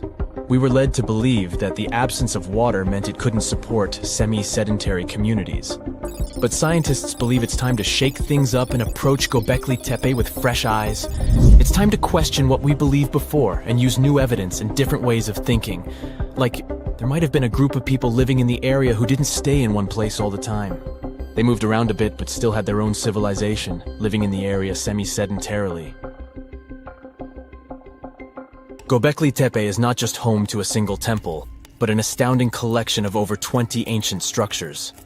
As archaeologists delve into the depths of this wonder, they are unraveling its unique layout, featuring 2 prominent focal points at the heart of each establishment, complemented by smaller structures and dividing walls. What's even crazier is that in this area, there are over 200 obelisks, which are narrow tapering monuments. You know, scientists make discoveries that change the world, but even they can face mysteries. Here are 10 things that have baffled scientists. Imagine that you constantly hear a low-frequency hum, and no one can trace its source. Roughly 4% of the world's population hears the hum. It's a geography-free sound. I mean, people all around the world hear it, so the name varies from Tao's hum to Auckland hum, depending on the region where it gets generated. The sound is just on the threshold of human hearing. People hear it less when they're outside, and it gets louder indoors, especially at night. What's even scarier is that you cannot unhear it once you've heard it. Some folks say it started in London around the time of Charles Dickens, who wrote A Christmas Carol, and the low-frequency sound actually comes from the humbug. Or not.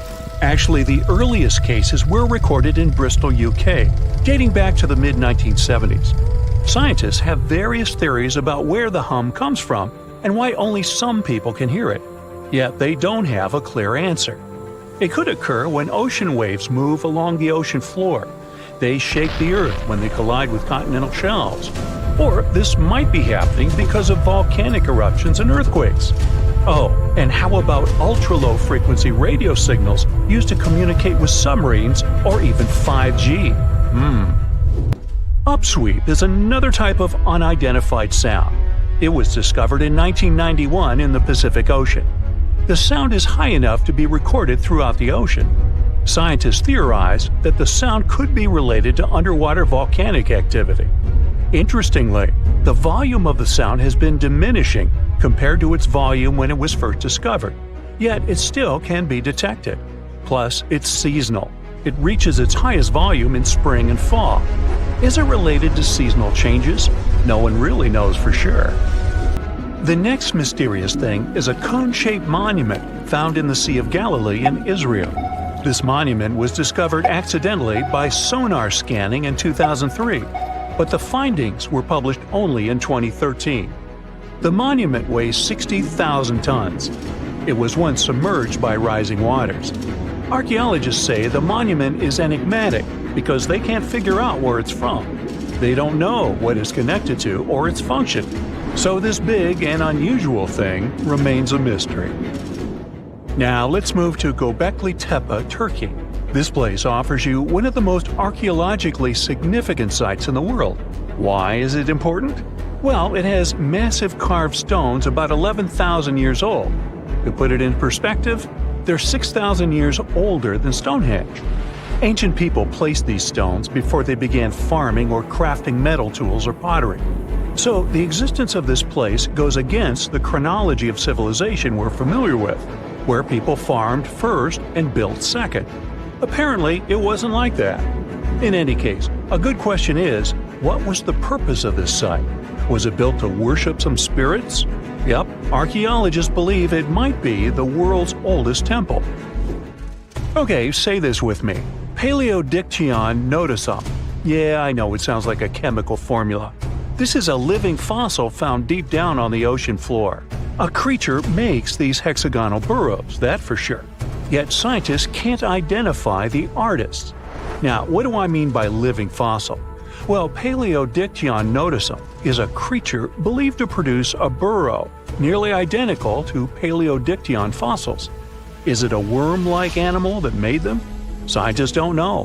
One thing is clear, this isn't some random stuff created by geological forces. Now speaking of fossils, take a look at this giant one. Its informal name is Göbekli. It was discovered in 2011 by an amateur paleontologist. This is a scientist who studies the history of life on Earth by analyzing fossil records. Anyway, back to Göbekli. It's almost 7 feet in length and 9 feet tall if you were to measure it upright. This fossil is 450 million years old, coming from the time when Cincinnati was underwater. It might be a fossilized algae mat, but some scientists have different opinions. This is a massive tunnel found in South America. The tunnel is at least 8,000 to 10,000 years old. At first, researchers discovered a couple of colossal burrows. They were enormous and neatly constructed. Geologists were amazed, saying they had never seen such structures before. There's no known geologic process to explain their formation. I mean, researchers have known about the burrows since the 1930s, but back then they believed that these tunnels were just some sort of archaeological construction, until they discovered huge claw marks on the walls and ceiling. They reasoned that some extinct species could be the ones to have left these marks. Many geologists strongly believe they found the burrows of giant ground sloths and armadillos. The structure is the largest known burrow from the Paleolithic age in the Amazon. Yet experts have many questions. How come such a deliberate-looking structure could form naturally? A researcher then discovered another strange cave. This one was hundreds of miles away from the massive tunnel. Fast forward, there are now more than 1,500 burrows from the Paleolithic age found in Brazil. What's even more interesting is that some of these caves are connected to tunnels that sometimes lead to chambers. I'll continue with a natural phenomenon. What if I told you that every year, especially in October, fireballs appear on the Mekong River in Thailand? According to legends, Naga fireballs are a call for Buddha to return to Earth, and river serpents are the ones making these calls. Well, that's a myth, but what does science say about it? Is it related to a flammable gas? There are no clear answers yet. These fireballs appear to rise from the water. They can go as high as almost 990 feet. They're like fireworks, disappearing rapidly. They typically glow with a reddish or orange color. I'll mention some legends too, because why not? They're thrilling. And it would be a shame not to include the one about the lost city of Atlantis. As you may know, the legend says that Atlantis submerged into the ocean around 11,000 years ago. Since then, not just scientists, but also treasure hunters and philosophers have been searching for the lost world. Could Bimini Road be a trace? In 1968, a diver found strange stones off the coast of North Bimini Island in the Bahamas. The stones look human-made. It's like they were evenly spaced out and laid in an orderly row. It baffled scientists, but not for long. Carbon dating analysis of the blocks revealed that geological forces created the road naturally. There weren't any tool marks or signs indicating that the blocks had been stacked or something. The research is continuing, but yeah, scientists generally believe that the rocks were created by erosion. Well, I guess the time of Atlantis hasn't come yet. Okay, picture this. You're wandering on the beach, and you see dozens of octopuses walking past. In 2017, a group of people from Wales witnessed exactly this. Why did these creatures come out of the ocean? No one knows the answer. The group reported that they had seen 20 to 30 octopi crawling on the sand. The people looked for some signs of injury, but found nothing. They said that they had carried the animals back to the ocean.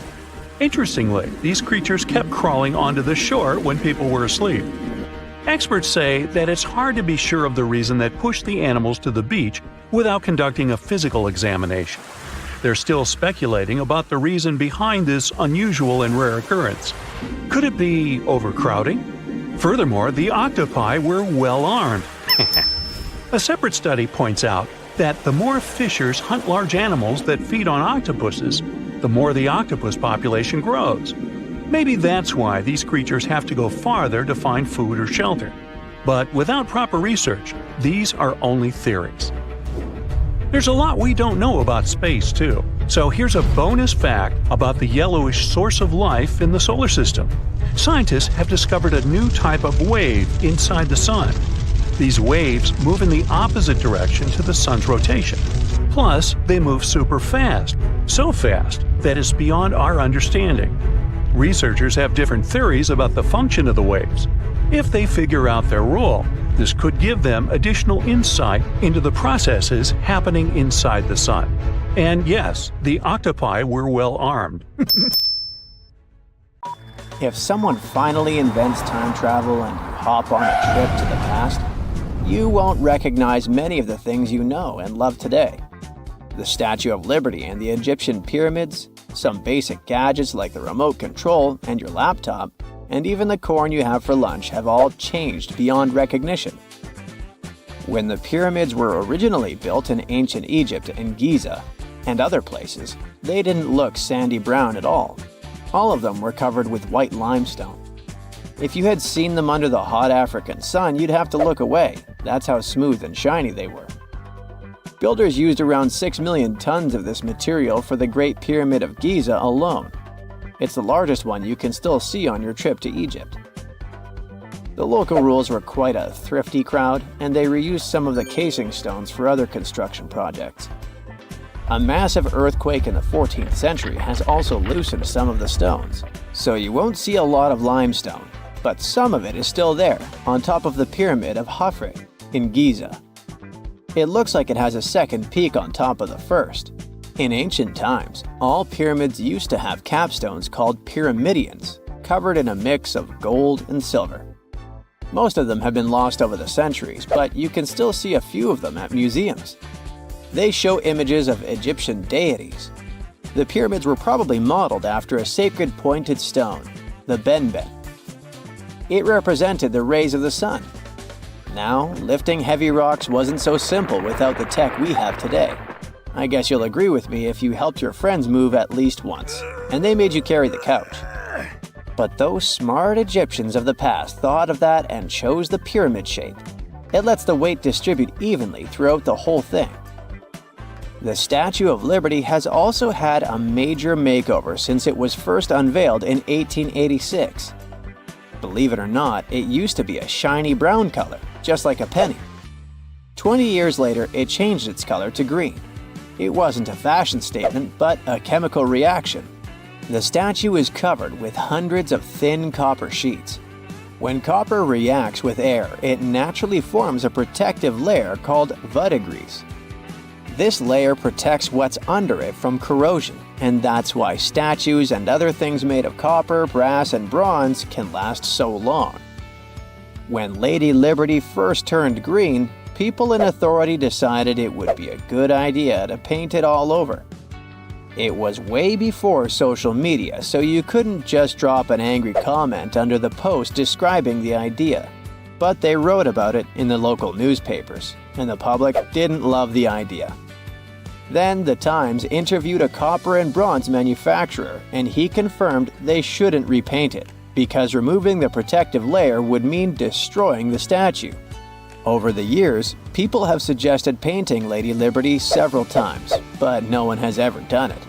I don't know about you, but I can't imagine that lady in any other color, so I guess it's for the better. You love bananas as much as I do? Next time you enjoy a juicy soft one, remember you gotta thank selective breeding for that texture. The original wild bananas had many large, hard seeds and not so much delicious pulp. And hey, who doesn't like a sugary watermelon?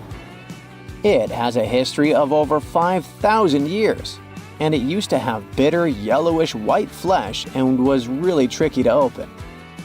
Selective breeding saved the day again, and watermelons got way sweeter. Japanese scientists went further and invented the seedless version. Corn's grandmother is a Mexican grass called teosinte. The kernels in this grass were small and hard to get. Farmers from many thousands of years ago saved the seeds only of those plants that were larger or tastier, or with kernels that were easier to grind. Thanks, my friends, for giving us the corn that's edible and even delicious. And just imagine, wild avocados were so small that they could easily fit in the palm of your hand.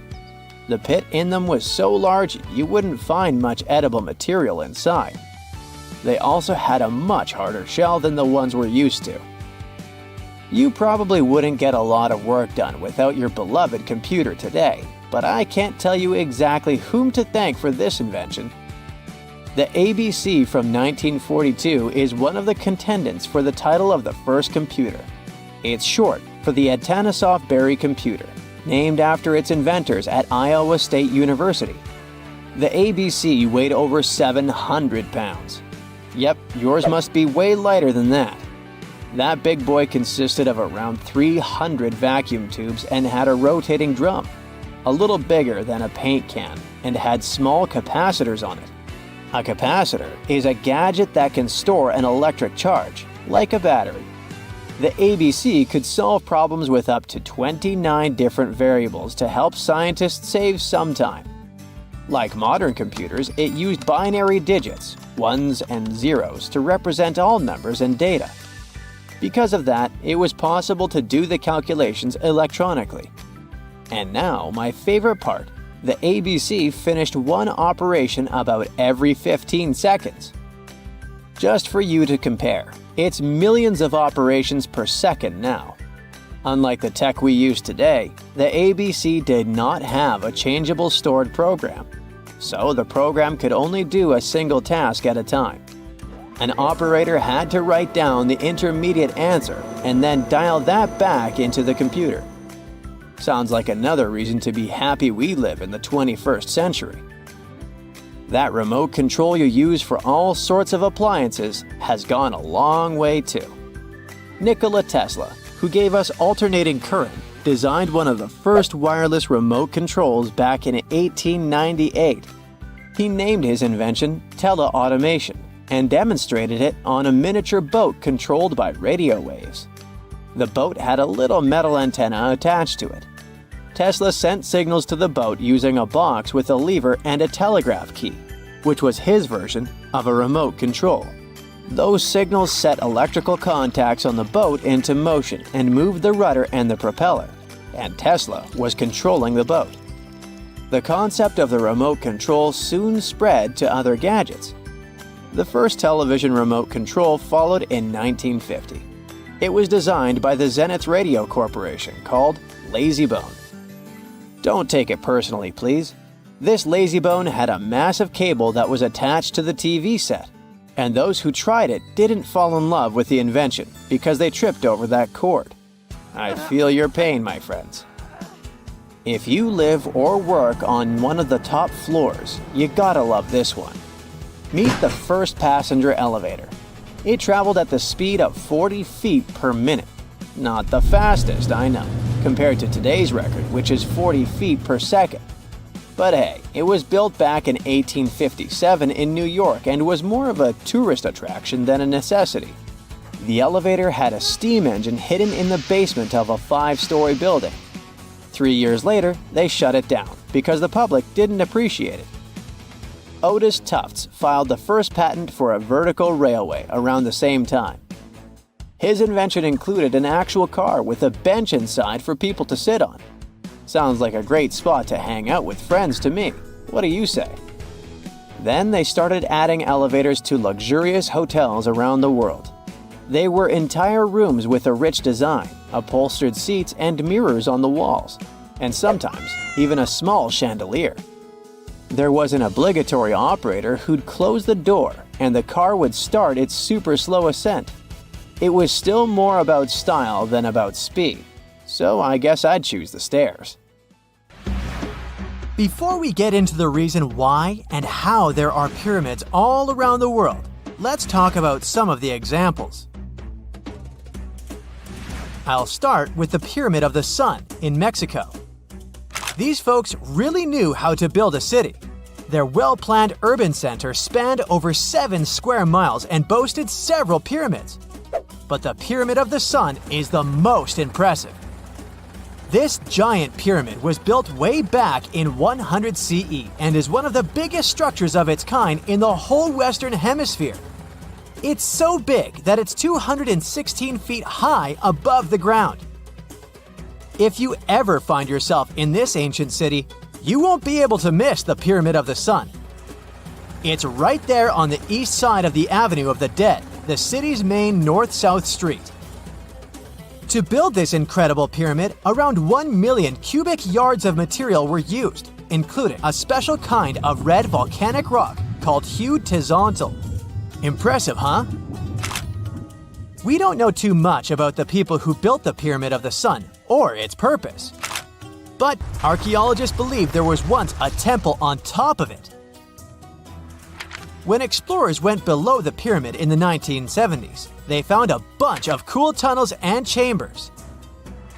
In 2011, they even found a secret stash of clay pots, obsidian pieces, animal bones, human figurines, and a mask.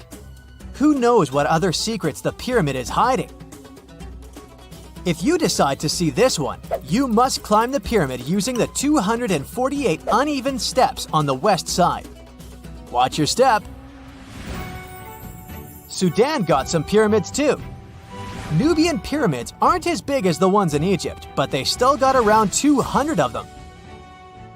These ancient pyramids have been home to the tombs of the pharaohs of the Meroitic Kingdom for almost 1,000 years, who ruled Egypt from Nubia to the Mediterranean Sea.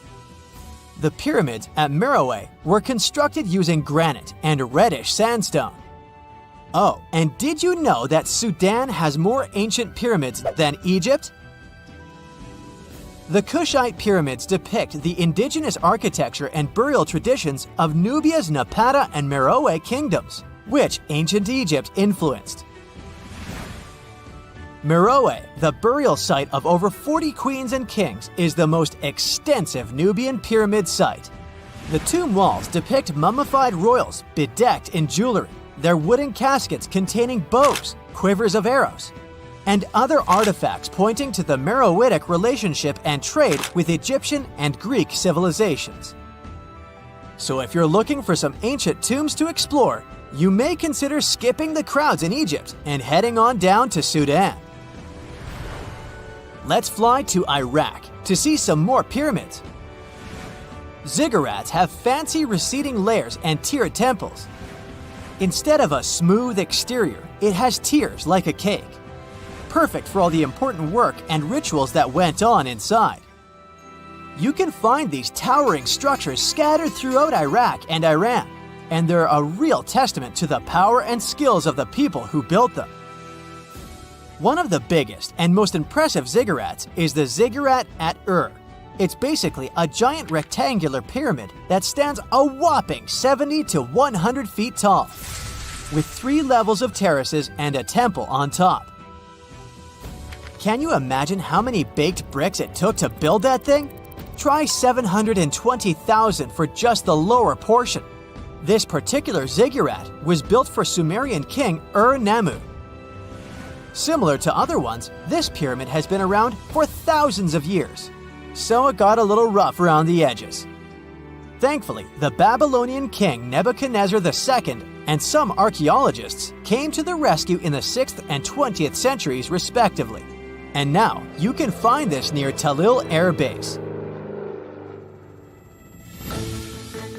The ziggurat at was built in 2100 BCE by King Ur-Nammu for the moon deity Nana. It was the tallest building in the city, and you could see it from miles around. It was like the medieval cathedral spire of its day. People would come here to bring their agricultural surplus and get their food allotments and seek spiritual nourishment. Sadly, the Nana temple at the top of the ziggurat didn't survive, but we do have some blue glazed bricks that may have been part of its decoration. The lower parts of the ziggurat are pretty amazing though. The architects even included holes in the temple's baked exterior to let the water evaporate from its core. Since we explored some of the pyramids on our planet, let's take a broader perspective. They can be found in many parts of the world. Egypt has over 100 pyramids, double that number in Sudan, and dozens of others are scattered in the Middle East and China. The Americas have the most pyramids in total, with more pyramids than the rest of the world combined. These pyramids are located in Mexico, Guatemala, Honduras, and El Salvador.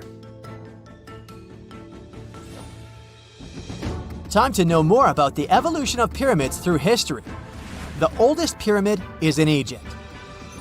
This pyramid was a step pyramid, which was created by placing one layer of stone on top of another. The pharaoh Sneferu is credited with creating the pyramid shape we recognize today. During his 45-year reign, he built 3 pyramids. His first 2 attempts failed, but he finally got it right with the Red Pyramid, which is considered the first true pyramid. It was Sneferu's son, Khufu, who built the Great Pyramid of Giza, which was the tallest human-made structure on Earth for almost 4,000 years. Latin American pyramids are similar to early Egyptian step pyramids, but they were built independently with no knowledge of each other. The pyramids in Sudan were built around 700 BCE and are tall but much narrower than those in Egypt. How in the world did all these civilizations build these things without even texting each other? After all, the Aztecs, Mayans, and ancient Egyptians were about as different as possible. But despite their cultural differences, they all seem to agree on one thing. Pyramids were pretty cool. Step pyramids are all around the world because they were the most feasible and stable way to build large and tall structures without access to lighter building materials like wood and metal.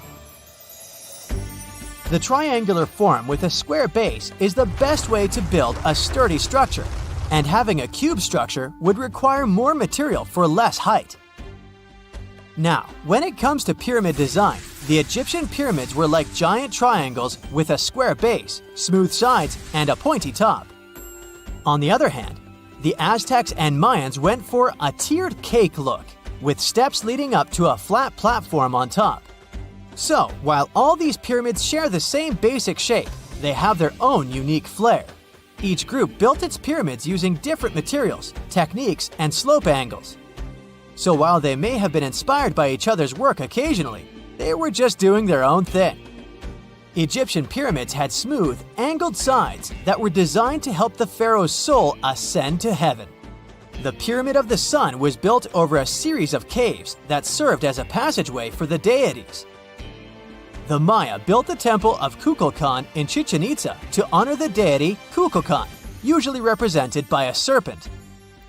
Nicknamed El Castillo, it has 91 steps on each side, plus a platform. That's 365 steps, one for each day of the Mayan calendar. Tell me, Brightsiders, how were pyramids built? To begin with, humans made them, not a foreign race from space that landed on Earth. You see, one thing that all pyramids have in common is that they were built without advanced tools or even the wheel. It took a lot of people to build them, including skilled laborers and architects. For example, it's estimated that 20,000 people built the Great Pyramid of Giza, and it's believed that most of them were skilled laborers. Building pyramids was a massive undertaking that required years of planning and effort. The Great Pyramid at Cholula, Mexico, took 600 years to complete. Over millions of years, our planet has changed a lot. Ice ages, shifting tectonic plates, global floods, meteorites. Whole species of animals have come and gone over millennia. At some point in all of this, we humans came along. Now imagine a place that was cut off from the rest of the world for 5.5 million years, possibly much more. A place that no human had ever set foot in before. In 1986, we finally found it, Movile Cave. You head to the airport and buy a ticket to Romania. Next, you rent a car and drive southeast. You're looking for Constanța County, right near the Black Sea. Your phone says you're there, so you stop the car and look around. You're in the middle of a deserted field, nothing but a wide, lifeless plain. Then, you see it. A hole in the ground. As you move closer, you realize it's a shaft that leads deep down into the Earth's crust. Before you descend into the darkness, you take a rope, a hard hat, a powerful flashlight, and an oxygen tank. Don't forget to wear your protective suit and oxygen mask. You climb down slowly and look around. It's pitch dark below you, and you feel a little uneasy. But something's off. The darkness. It's not cold. Warm air wafts up from the depths. Finally, you feel the ground under your feet. You look around and see a lot of tunnels ahead that lead into the depths of the cave. The tunnels are covered with dry clay. Moving forward on all fours, you notice something. The air is getting warmer and wetter. You come out of a narrow tunnel and find yourself in a huge cave with a lake in the center. Now for the hard part, you have to dive in. The moment you get in the water, you get attacked by the smell of rotten eggs. You've just touched sulfide water, and now smelly hydrogen sulfide is everywhere. That's not all. The cave is also filled with carbon dioxide. Normal fresh air on the surface is about 20% oxygen, but here it's only 10%. Not enough for us to survive without our trusty oxygen tank.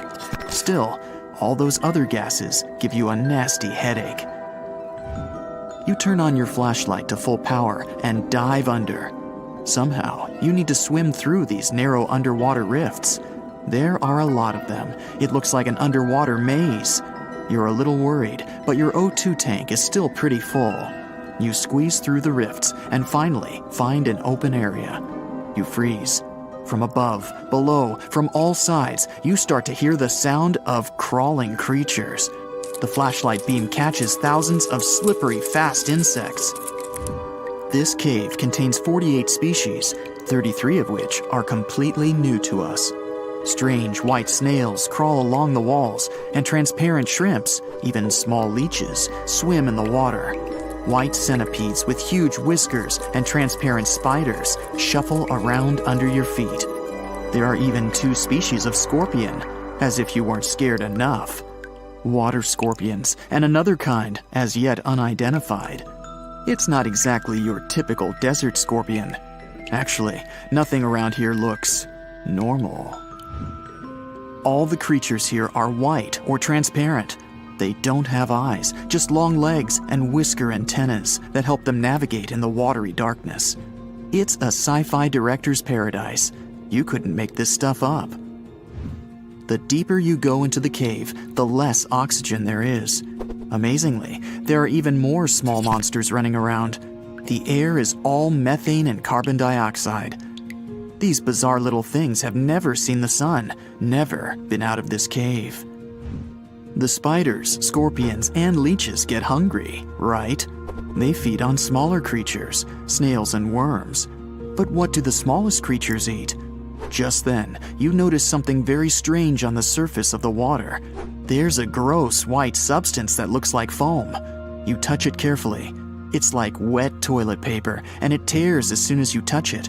But it's not foam or paper. It's billions of living organisms, bacteria, called autotrophs. These bacteria make food from carbon dioxide, but they don't make it from the air like plants or trees. They use water. It's called chemosynthesis. These tiny bacteria excrete their unused food, and bigger ones come along and eat it. Then the tiny snails and worms eat the big bacteria. A whole wacky, unique food cycle deep underground in a random cave in Romania. That's why you need that protective suit and mask. It's not just for your comfort and safety. Without the suit, you might accidentally leave behind some human bacteria from your skin or something. It could ruin the delicate balance of life in this underwater world.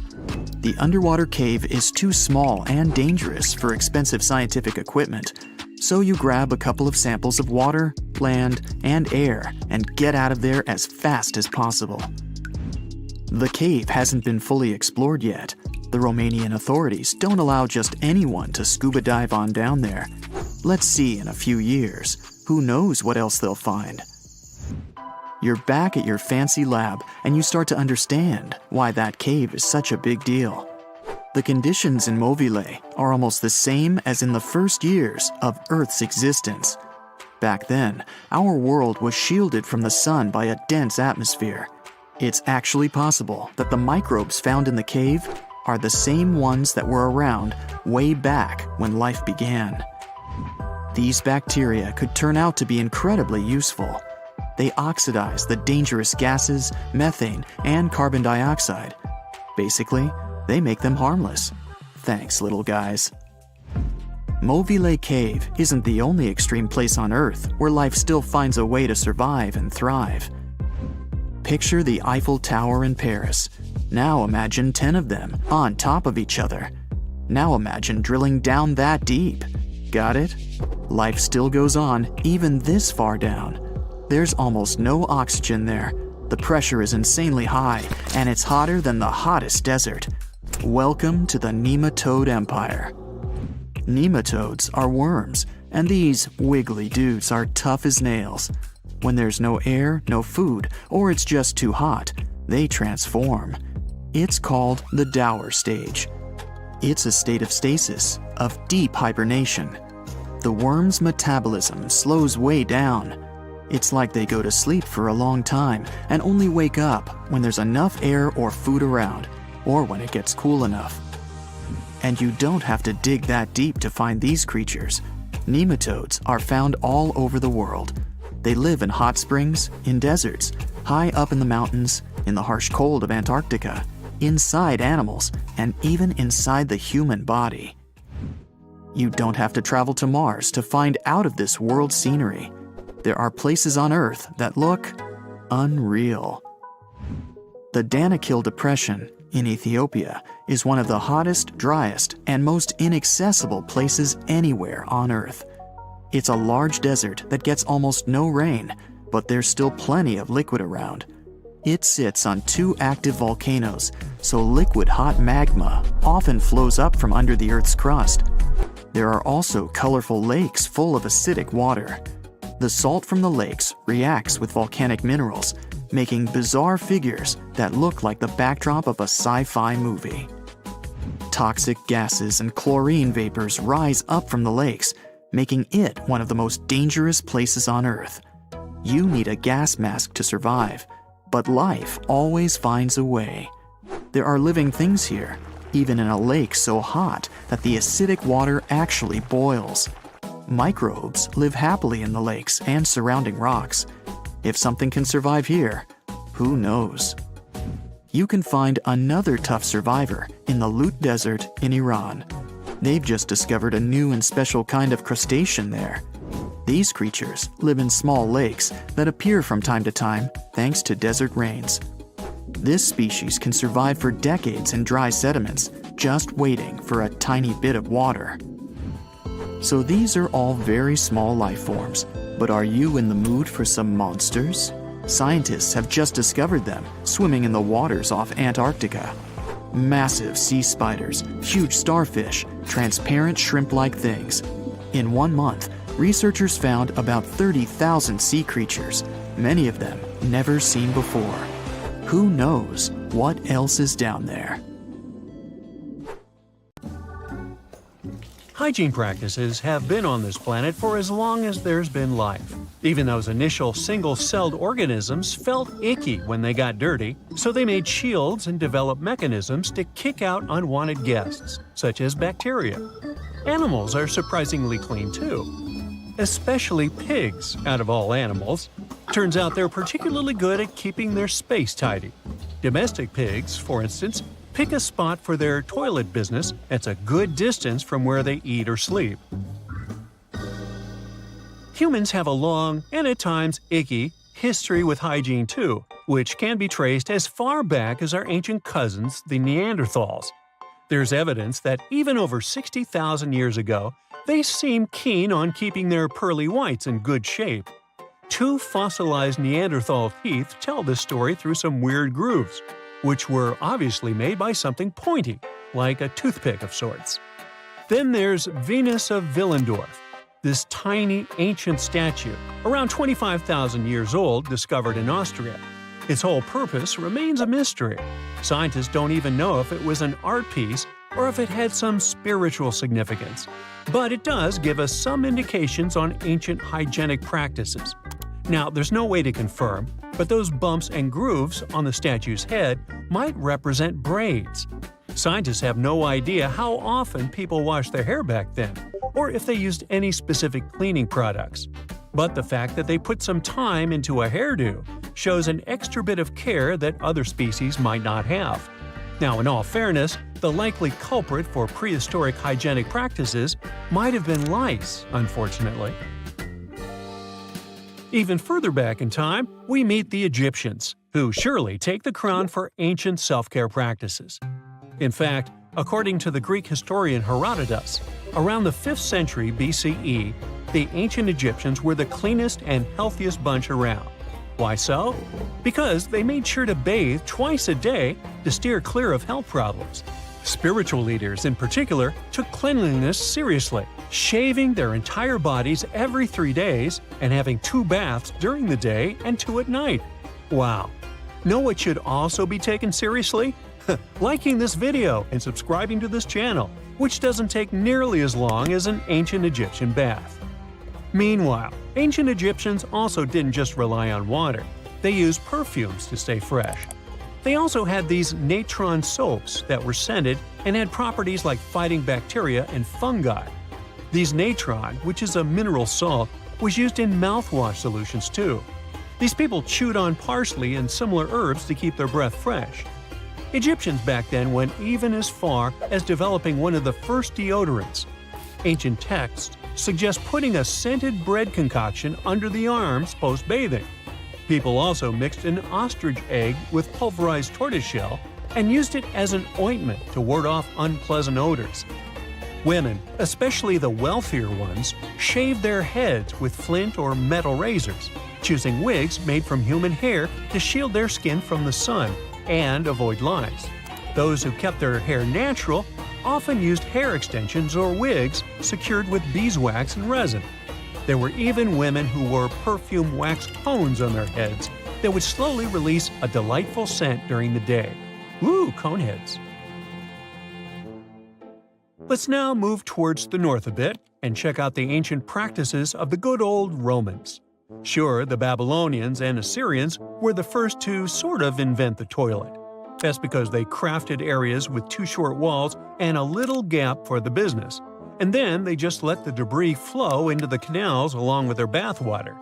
But it wasn't until the ancient Romans that these toilets became a common, widespread device. The less well-off households went for a barrel as their toilet, just dumping the stuff from their chamber pots into it. Public toilets were popular too, at times even big enough for over 50 people. Imagine having a chat about commerce and marketing with other professionals while, doing your thing. It wouldn't be wrong. In fact, that's what the Romans did. And that's where the phrase, to do one's business, comes from. Now, did the ancient Romans use toilet paper? No, they didn't. But they did supposedly use a sponge on a stick called a tersorium to tidy up after completing their potty time. There's evidence you'd often find these devices in public bathrooms, but how exactly they were used is still a bit of a mystery. It's not like we sell toilet paper with detailed instructions these days either. However, the hefty sponge might have been a reusable contraption. Some say it was dipped in a little water and vinegar, did its job cleaning, and then got rinsed or dunked back into a bucket of salt water or vinegar for the next person to use. I think I'd rather be first in line, or wait for a new sponge. Probably one of the most important ancient inventions when it comes to hygiene were the Roman aqueducts. These sophisticated engineering marvels were designed to transport fresh water from distant mountain sources to cities. This meant ancient Romans always had a reliable supply of clean water. Now, the medieval times have this reputation of being some of the smelliest in human history. But if we look at the data, it wasn't that bad. People were advised to keep it smooth, getting rid of unwanted hair by either shaving or plucking. Another technique was to put together a mix of crushed needle seeds and vinegar and slather it on the skin. Think of it as an ancient body scrub. As for hair, doctors suggested washing it, but not too often. just once every 3 weeks. The preferred method? A good scrub with water and herbal blends. Daily hair care involved combing, sometimes with powders made from sweet-smelling flowers like rose petals. For laundry duty, our medieval ancestors tossed clothes and linen into a tub, river, or stream. To really amp up the cleanliness, some added wood ash to the water. Women often took laundry to rivers, where they would stomp on clothes or beat them with a wooden bat until they were done. In fact, the washing enthusiasm got so intense that it led to some serious public health issues. One story goes that in the 1400s, an English city put a ban on washing clothes at town conduits because it became such a mess. When it comes to laundry, though, people that lived through the Victorian era really overdid it. For starters, it was a multiple-day project. Manuals then suggested letting clothes soak overnight as the first step. The next day, it was a complete process of soaping, boiling, rinsing, drying, starching, and ironing. Sometimes they even had to repeat these steps. To keep whites looking brand new, women had various stain removal options. For instance, sour milk was said to work wonders in removing iron rust. Every wash also involved a bluing stage. White clothes were boiled or scalded with water that had a touch of blue dye. This made yellowing clothes look whiter. Interestingly, you can still find bluing products for laundry today. Another manual gave tips on bleaching clothes. Cotton could be bleached by soaking in buttermilk or adding turpentine to the first wash. Muslin fabric needed a chemical mix after the initial soap boil, followed by sun drying. At about the same time lived one of the most beautiful women in history, Zosa of Austria. She became renowned for her personal hygiene and self-care routines. Her most recognizable attribute was this thick chestnut hair with an incredible length, down to her feet. It took her 3 hours per day just to manage it.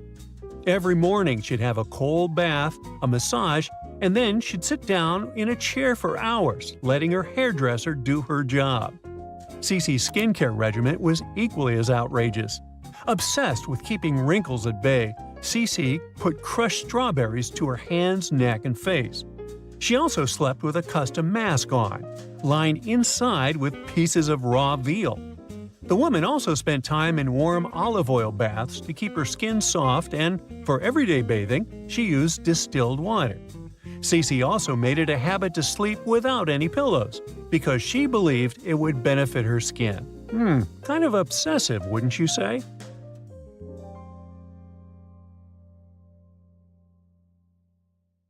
You are lost deep within the jungle in the Yucatan Peninsula in Mexico. There are strange noises all around you, and to make it worse, the sun is setting. Soon, you'll be alone in the middle of an unknown rainforest. Guess it was a pretty bad idea to come looking for El Dorado on your own, wasn't it? You keep walking as fast as you can, when suddenly, wait! What's this you're seeing? It looks like large stairways made out of stone. This definitely doesn't look natural, so you take a picture. Maybe you didn't strike gold, but you might have just found something relevant. Congratulations! You found Akamtun, a long-lost Mayan city, hidden 37 miles into the jungle. The name literally translates to stone column. Stone was probably in at the time, so these guys used a lot of it to build their pyramids, houses, and even ball courts. If you ever thought that Europeans invented ball games, think twice. Mayans loved to play ball games for recreational purposes. Akamtun is part of a series of other long-lost Mayan cities that are being discovered with the help of new technology nowadays. We'll talk more about the other ones in a jiffy. Perhaps the biggest surprise of this one is that it was surrounded by wetlands, which is why the city was built on high ground. The city was monumental, covering an area of over 120 acres. That would be as big as 90 football fields right next to each other. Scientists have found proof that Akamtun had pyramids of up to 49 feet high, and that it was likely an important social hub between 250 and 1000 CE. This is definitely a game changer. But lost Mayan cities began to be unearthed in the 19th century. Modern technologies, such as LiDAR imaging, help archaeologists see through dense canopies of the forests. This means that people don't really have to risk getting lost in the tropical jungle like you did at the beginning of this video. LiDAR works sort of like an X-ray. It sends out laser beams that can detect any signs of ruins or ancient constructions. According to space archaeologist Sarah Parchak, satellite imagery has been a key player in discovering ancient cities in South America, Egypt, and other places. Sarah herself spends most of her days scouring images for any signs of where there could have been cities long ago. She says that more often than not, what happens is that ruins are covered by vegetation, soil, or sand, which makes them super tricky to find. But thanks to these awesome tools, scientists also made the huge discovery of ancient Mayan causeways, which spread throughout old Mayan territories. I mean, take a look at these roadways. You'd expect to see ruins like this in places such as Portugal, England, or the United States. I'm talking about 130 feet wide roads painted white to help travelers journey through the nighttime.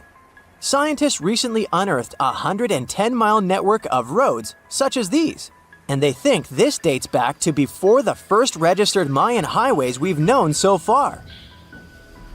These roadways, which sometimes ran over the swampy ground and were even elevated at times, are being called the world's first superhighways.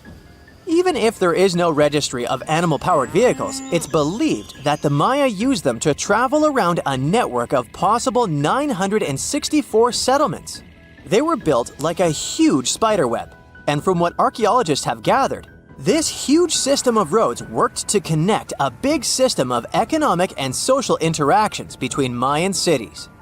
This completely debunks the traditional idea that the Mayan pre-classic period, which dates back to 2000 BCE, was made of small, tribal settlements. Imagine the manpower and engineering ability you need to muster to build something close to these white highways. Scientists believe that these causeways were built pretty much the same way as the Mayans built their pyramids, with a mixture of mud and quarry stone. Oh, and using several layers of limestone to make them white. That's pretty cool, right? But let's take a few steps back for a moment to get some context. The Mayans were one of the biggest pre-Columbian civilizations living in the Americas. Until now, experts believe that at its apex, the Mayan civilization consisted of over 40 cities with a population of millions of people. That's a lot of folks. Their civilization spanned Mexico's Yucatan Peninsula, Guatemala, and Belize. And they survived mainly on agriculture. The thing is, the Yucatan Peninsula was an extremely difficult place to grow crops. So the Mayans had to develop a complex irrigation system in most of their cities. They built a series of ceremonial buildings, pyramids, and plazas. The Mayans might have been keen pyramid builders, but they also developed an advanced astronomical system. With whatever ancient technology they had, they were able to predict the exact location of planets such as Venus and Mars, as well as the exact dates of eclipses. If you've ever seen examples of ancient Mayan cities, this is Tikal. Located at the heart of the Guatemalan jungle, Tikal is believed to have been the capital of the ancient Mayan conquest state. At its height, it was comparable in importance to cities such as London or New York in today's world. It's composed of a series of complex monuments. The North Acropolis is one of Tikal's most ancient complexes of monuments. Built solely by human hands around 350 BCE, it served as the resting place of kings and chiefs. Its monuments are up to 200 feet high. Back in the day, the step pyramid temples were painted a beautiful red. Mayans loved that color. Today, of course, you'll only see the limestone. Then there's Chichen Itza. It's got one of the best preserved pyramids on Earth to date. Located in Mexico's Yucatan state, this Mayan city is well over 1,500 years old. At its peak, it was home to 35,000 people. The site covers 4 square miles of land. The highlight is El Castillo, a tremendous step-like temple standing 80 feet above ground. Its most peculiar feature is that it has 91 steps up each of its 4 sides. including the upper platform, which makes for 365 steps, the same number of days as the solar year. You can see that these folks were a pretty big deal, huh? That's why nobody can really understand what happened to them. There's a big lack of evidence on the decline of this almighty empire. What could have been the cause of their demise? Was it a drought? New research in 2017 did bring some new discoveries into the mix. Using data from a site at seabed, located at southwest of Tikal, scientists analyzed radiocarbon data from ceramics and archaeological excavations to extract new information about the unexpected demise of this great civilization. The information shows that instead of a sudden collapse, the Mayans most likely fell in waves of social instability and political crises. These events are believed to have deteriorated Mayan city centers and began causing the dispersion of the Mayan population. It's hard to pinpoint the exact causes, though. But hey, recent discoveries are shedding a big light on humanity's past. Not only about the Mayan Empire, but about other long-lost civilizations of South America. A major recent discovery in Brazil was done using satellite imaging technology and is also shocking scientists. Some images from near the Xingu River, also in the Amazon, suggest that cities of millions of people might have existed inside the jungle, way before our modern civilization ever existed. I mean, if this doesn't shock you, I don't know what will. Satellite imagery also detected a network of trenches dating back to 200 and 1200 CE in the Bolivian Amazon forest. These proofs suggest settlements that could have supported around 60,000 people right in the middle of the Amazon forest. When researchers from the University of Florida went on ground to check the satellite information, they were shocked to find several mounds that were accompanied by ditches and geoglyphs. Archaeologists also found remnants of carefully designed walls centered around plazas, much like the type of construction done by the ancient Mayans. If you come across a well in Portugal, resist the temptation to gaze into its depths. The inverted tower in the enigmatic city of Sintra sends chills through those who encounter it as it spirals down a daunting 88 feet into the underground. It certainly wasn't designed to collect water, yet its true purpose remains a closely guarded secret. Dating back to around 1904, this well could have been involved in a mysterious initiation tradition from the Knights Templar. The Templars had faded into history almost 6 centuries before the construction of this pit, but their enigmatic traditions were revived by later generations. So one theory says that candidates seeking to join the group back then had to confront their deepest fears by facing this well, descending its spiral staircase blindfolded. When they reached the bottom of the inverted tower, they removed their blindfolds and were faced with this frightening sight. The only way out of this dark labyrinth was to keep looking up and following the light. Now imagine yourself browsing the shelves of a used bookstore until you find a book with an alphabet you've never seen before. You decide to use an image translation app but find no matches. Intrigued, you buy the book. Then you show it to your friends and family, but nobody recognizes that alphabet. Rare book dealer Winfried Vonnig probably experienced the same frustration back in 1912, when he acquired what would later become the most enigmatic book in the world. The work is known today as the Voynich manuscript, and it's written entirely in an unknown language that no one has deciphered yet. The pages of this 15th century codex are filled with botanical drawings, but these aren't typical daisies or roses. In fact, they don't resemble any plant species that we know of. What makes things even stranger is the illustrations of unfamiliar constellations and women swimming in green baths. Delving deeper into the realm of mysterious texts, we set off on a journey to the Qumran Caves near the Salt Sea in the Middle East. In 1952, a team of archaeologists stumbled upon 2 scrolls made of highly oxidized copper at the site. Unrolling them was a major challenge, So they decided to cut the scrolls into 23 parts to investigate them. Imagine their surprise to see Hebrew words like gold and silver popping up. But no, it wasn't an ancient invoice. It was more like a treasure map, pointing the way to over $1 million. Unfortunately, the treasure was never found. Not for lack of trying, though. You see, the quest isn't as easy as it may appear. Some of the Copper Scroll's vocabulary is technical, and some geographical locations remain a mystery. There's also one last possibility. Perhaps it's all a work of fiction, like a pirate tale from the old days. People talk about Mona Lisa's almost haunting stare that seems to follow you no matter where you stand. But here's a quick question. Does she have eyebrows? You got it right if you said no, and her complete lack of eyebrows adds another layer of mystique to her gaze. The most common explanation is that beauty standards were different, and perhaps plucking the hairs above the eyes was a thing around 1503. But take a look at other Italian paintings from that time, like La Schiavona or Portrait of a Young Girl.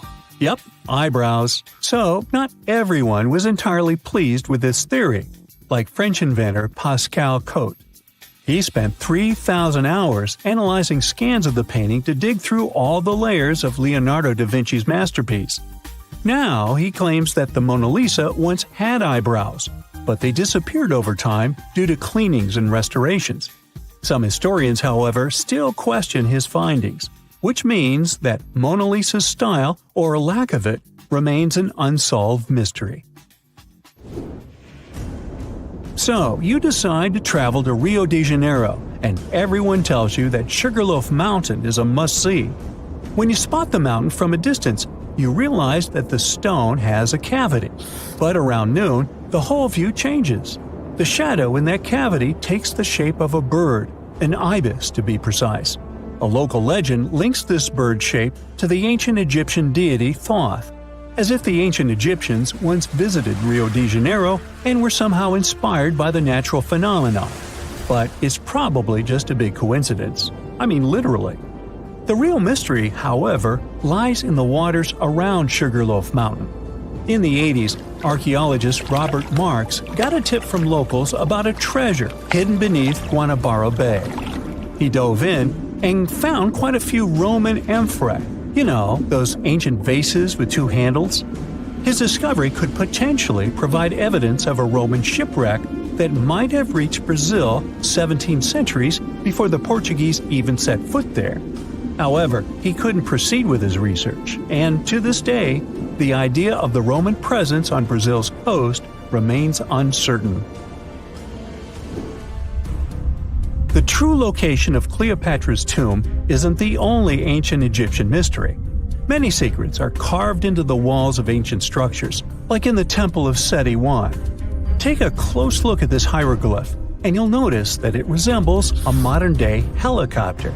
Look to the right, and you'll see an engraving that looks like a submarine. Odd, right?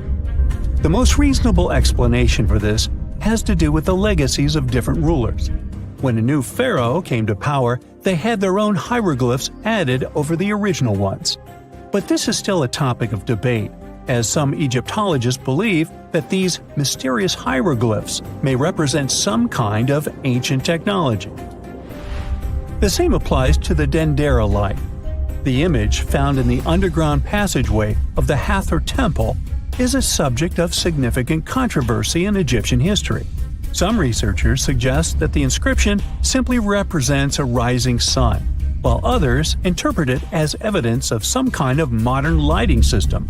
And it does indeed resemble Crookes' tube, one of the early experiments with electrical discharges. Although there's no concrete evidence of ancient Egyptians having modern electricity, some historians believe that this theory could help explain why many discovered tombs don't have any residues left behind from the use of oil lamps or candles. A lot has been said about the mysterious pyramids of Egypt, but many people tend to forget that other inexplicable structures had already existed even before them. Our next stop takes us to Turkey, the top of a hill known as Göbekli Tepe, near the city of Urfa. holds an ancient secret. It features more than 20 circular stone enclosures dated back over 11,000 years. Many of these have heavily carved stone T-shaped pillars adorned with eerie human figures with folded hands. The most accepted theory is that it's the world's first temple, likely used for rituals or social events. But the greatest mystery lies in how it was built, as this site existed before the domestication of animals or the use of metal tools. So the construction must have been very difficult, challenging our understanding of the historical timeline. Now, I hope you're not afraid of heights, because we're about to take a flight over the Nazca lines. You've probably already heard about these massive, mysterious drawings etched into an arid region of Peru. They come in many different shapes, like a spider, a monkey, and even a Google-eyed ET, that is probably just a fisher. Anyway, this story got some fresh chapters in 2022 when an additional 168 new drawings were discovered. The original ones could only be seen from the air, but these new ones are much smaller and can be observed from the ground. However, one thing they have in common is that their purpose remains totally unclear. Some might call them the largest-scale calendar in the world. Others suggest that they served as a tool for agricultural purposes. Of course, many theories have emerged in an attempt to give the Nazca lines a meaning, but the truth is that they remain some of the most important unsolved mysteries in history. It was April 10th, 1912. Richard had just departed from Southampton, England, aboard the most famous ship of the time, dubbed the Unsinkable. Since he had just witnessed a near collision with the SS City of New York, he decided to write to his wife and report the unfortunate and frightening event. "My dearest Sal," he wrote, "we got away yesterday after a lot of trouble." Little did he know that a mere 4 days later, both his pen and the ship he was on would be lost forever at the bottom of the North Atlantic Ocean. Was this some sort of bad omen? Did Richard actually foresee what was about to happen to the ship he was on? In case you haven't figured it out by now, Mr. Richard Geddes was aboard the Titanic on the day that he wrote the letter to his wife. On April 14th, 1912, the ship seemed to have been lost forever. Along with it, so many secrets and treasures have settled at the bottom of the ocean. It took until 1985 for the Titanic's wreck to be finally rediscovered using state-of-the-art sonar technology. Ever since then, they've managed to recover thousands of items from the Titanic, and many of them went on display or auction. Things like jewelry, a life jacket, a menu from the ship's restaurant, or even a sample square of carpet from the first-class stateroom have all captivated the public's attention, just like the many stories of the people on board. Scientists have even tried to come up with strategies to get the Titanic back up altogether to properly study it and stop it from getting more and more damaged at the bottom of the ocean. Some have suggested filling the wreck with ping pong balls to make it float, while others even considered injecting it with 180,000 tons of Vaseline. Another idea was to use 450,000 tons of liquid nitrogen to trap it in an iceberg that would float to the surface. But they eventually had to let go of all these potential strategies since the Titanic is way too fragile to ever be recovered. The Titanic may be one of the most interesting ships lying at the bottom of the ocean, at least in popular culture, but deep-sea divers have a lot of other stories to share. Planes also sometimes find their way to the bottom of the ocean. Deep-sea divers in Oahu, Hawaii came across the wreckage of an F-4U Corsair plane. It seems to have crashed into the ocean in 1946, as it didn't have sufficient fuel. If you can dive deep enough, you might even stumble upon statues and lost artifacts, like those found in the world's only underwater archaeological park off the coast of Naples, Italy. It features the ruins of the ancient Roman city of Baia. The underwater statues found here are breathtaking, to say the least.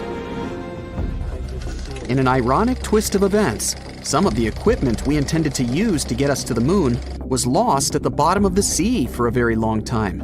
But how did that happen?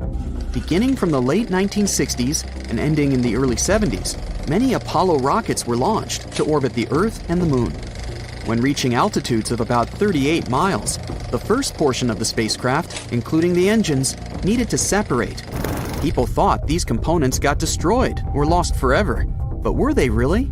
In 2012, a team of specialists discovered a bunch of rocket engines 14,000 feet off the coast of Florida. They have since gone through a 2-year renovation plan and are now on display at Seattle's Museum of Flight. Can you imagine stumbling upon a whole city underwater? Back in 2001, a lost city was discovered in the Gulf of Cambay, off the coast of India. Some archaeologists believe it to be the oldest city in history. By comparison, it's almost the size of Manhattan and features massive walls and even plazas. They stumbled upon pieces of sculpture, artwork, and even what looked like ancient wooden furniture, believed to date back up to 9,500 years ago and 5,000 years older than any city previously discovered. Okay, how about an underwater river? I can't even imagine what that would look like, but some deep divers claim to have seen it south of Tulum, Mexico. Is that even possible? Well, not really, since the Cenote Angelita Cave is not a true river, but a very special type of optical illusion. It's formed by a halocline, meaning a cloud of hydrogen sulfide at the bottom of this underwater cave. Turns out you can actually swim right through this cloud, which makes you feel like you're swimming through a flowing body of water. Not all things discovered underwater are inanimate objects. Some of them are actually quite scary sea creatures. A jellyfish might not be on your list of things to look out for if you can avoid the stings. But this giant one, also known as a lion's mane jellyfish, is the largest known species of its kind. In all fairness, you'll only uncover it if you happen to dive into the waters of the Arctic, Northern Atlantic, and Northern Pacific Oceans. You surely won't miss it, since it stretches across 120 feet from the top to the bottom of its tentacles. When it comes to deep-sea diving, a lot of people are looking to discover some lost treasure. One diver was lucky enough to have hit the literal jackpot when he came upon nearly $1 million worth of treasure on the bottom of the seabed. That was back in 2015, when this lucky diver was swimming just off the coast of Florida. What did he find, you might ask? Well, about 51 gold coins, 40 feet of gold chain, and a rare single coin that was tailored for the King of Spain, Philip V. Speaking of people looking for lost treasures, divers also sometimes found pirate ships. They discovered one of these pirate shipwrecks in 2015 off the coast of Colombia. It dates back to the 18th century. The value of this forgotten ship was estimated to be between $4 billion and $17 billion, as it contained treasures, precious stones, gold, and countless other really valuable items. By comparison, a whole island in the Bahamas is up for grabs at $75 million. A computer is the last thing you'd ever expect to discover underwater, right? And this was no regular computer, but an ancient one. And yet, someone stumbled upon it between 1900 and 1901 on the spot of a shipwreck located off one Greek island. Researchers believe this weird stone contraption to be the earliest form of a computer. It was designed to serve many purposes, such as predicting astronomical positions and eclipses on the calendar. Since humanity lost most of the technology used back then, it was wonderful to rediscover it so many years later. It let us piece together many of the ancient Greeks' accomplishments. The computer is now at the National Archaeological Museum of Athens, should you ever want to check it out in person. This has to be one of the most mysterious places on Earth. It's called the Mariana Trench, and it's the deepest part of the Earth's oceans. We really don't know how deep it is, since it's so difficult to measure, but it's somewhere around 7 miles deep and 5 times longer than the Grand Canyon. They first studied this massive underwater hole back in 1875 using a weighted rope. Back in 2012, a Canadian film director named James Cameron reached the bottom of the trench in the submersible vessel Deep Sea Challenger. Some of the most bizarre creatures on the planet call this place their home, including the Dumbo octopus, the sea cucumber, and the goblin shark. The Mariana Trench took its name after the nearby Mariana Islands, which are named Las Marianas in honor of the Spanish Queen Mariana of Austria. Now here's something. Baltic amber is one of the most common resins found in the world. The reason for this is that due to the vast forests of pine, their numerous deposits are so common they provide wonderful treasures from long ago. Ants are especially common in the Baltic amber, which comes from pine trees. Its resin is rich in sugar, so the ants often live amongst the trees, close to the easy source of food. One block found in East Germany has preserved one ant that is estimated to be about 48 million years old. Think of the birthday cake. But what makes this find interesting is another animal inside the amber. It's a mite, notorious hunters in the insect world, capable of traveling at great speed. These guys quickly latch onto their hosts, sucking them dry. They're also capable of destroying entire hives in one go. And within this piece of amber, the amber provides a display of their final struggle. In Southeast Asia, feathers belonging to something unique have been found from 80 million years ago. They were captured in resin during the Cretaceous period, a peak time for dinosaurs. The many feathers inside are from the Coelurosaur. It looks like a dinosaur, but this animal is more related to birds. Other feathers like this have been found in resin. They belong to avian and other non-flying dinosaurs. The discoveries have helped reimagine what dinosaurs actually look like. Still, dinosaurs may have had feathers instead of being completely bald. Of course, for most of them, the feathers weren't used for flying, but they helped the dinos stay warm. However, the feathers weren't all that was found, and a part of the Coelurosaur's tail is also preserved. Still, it's so small and ancient that its DNA hasn't survived to map their entire genome. The enclosed tail is also very delicate, and it can't be removed from its protective amber shell. But although these findings can only be observed, they've still provided a great insight in the evolution of birds. But how does amber preserve things so effectively, even at the initial stages? The trees produce the resin to protect any small gaps in the bark against feeding insects. Its antiseptic nature and lack of water content ensures it doesn't degrade for a long time. This also makes it more resilient as it petrifies over long periods, eventually becoming a fossil. Some of the oldest amber ever found was from the Triassic period, showing how long it can last. The pieces from Italy are about 230 million years old.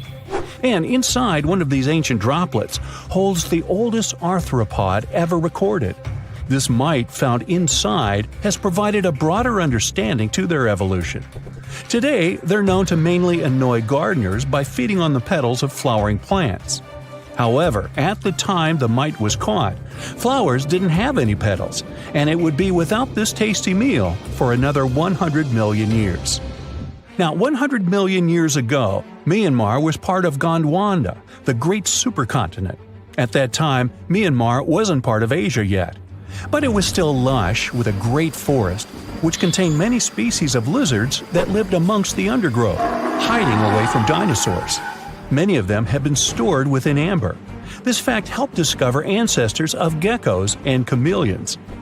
By using CT scans, scientists have analyzed them, providing a glimpse into the formation of their scales, teeth, feet, and claws. It also provided an understanding of how these archaic creatures once appeared.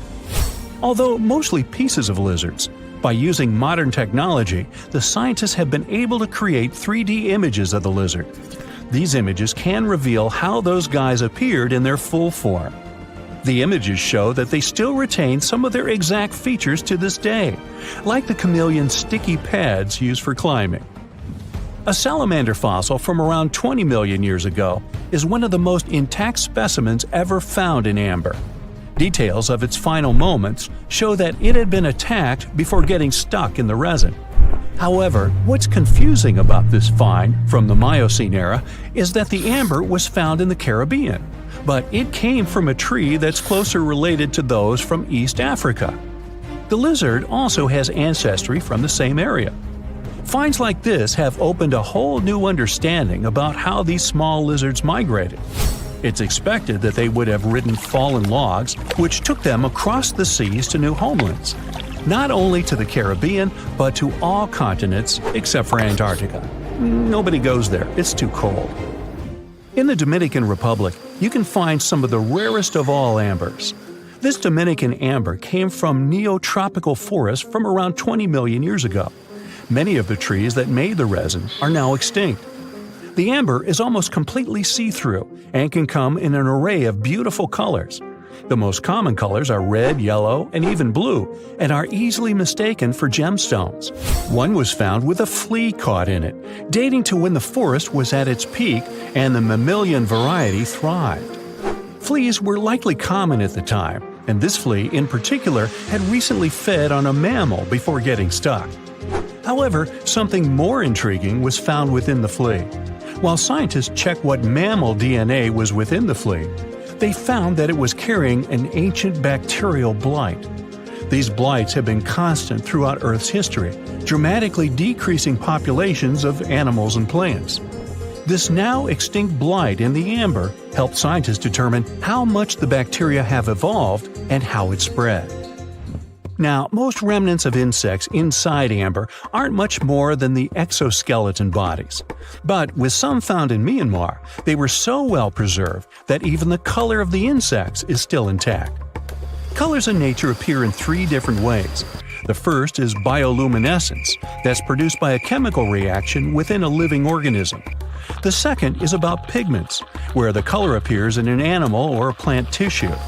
The third is called structural coloration, and the production of colors here is explained by microscopic surfaces fine enough to react with the light. The rare insects in amber were found in the form of structural coloration, but only at specific wavelengths. It all explains the very intense colors rarely found. 99 million years later, these bugs can still show their vibrant colors – blue, purple, and green. Some of them appear so different in color and shape that they almost look like they're from another world. Which of course they are, a very old one. Ants have been around for about 168 million years, based on fossil evidence provided. They're well known for their social hierarchies and their hive mind system. They've dominated almost every corner of the insect world, but when these social capabilities came about have been difficult to determine. Yet, recently, amber dated from 100 million years ago has shed some light into their evolution. Several amber pieces have preserved various ant types, including the worker ants, guardian or soldier ants, and even a queen ant. Before these pieces were found, it was estimated their social nature occurred millions of years later. A piece of amber dated 100 million years ago helped shed light on the evolution of birds. A perfectly preserved bird that hatched preserved in amber was already equipped with its flight feathers.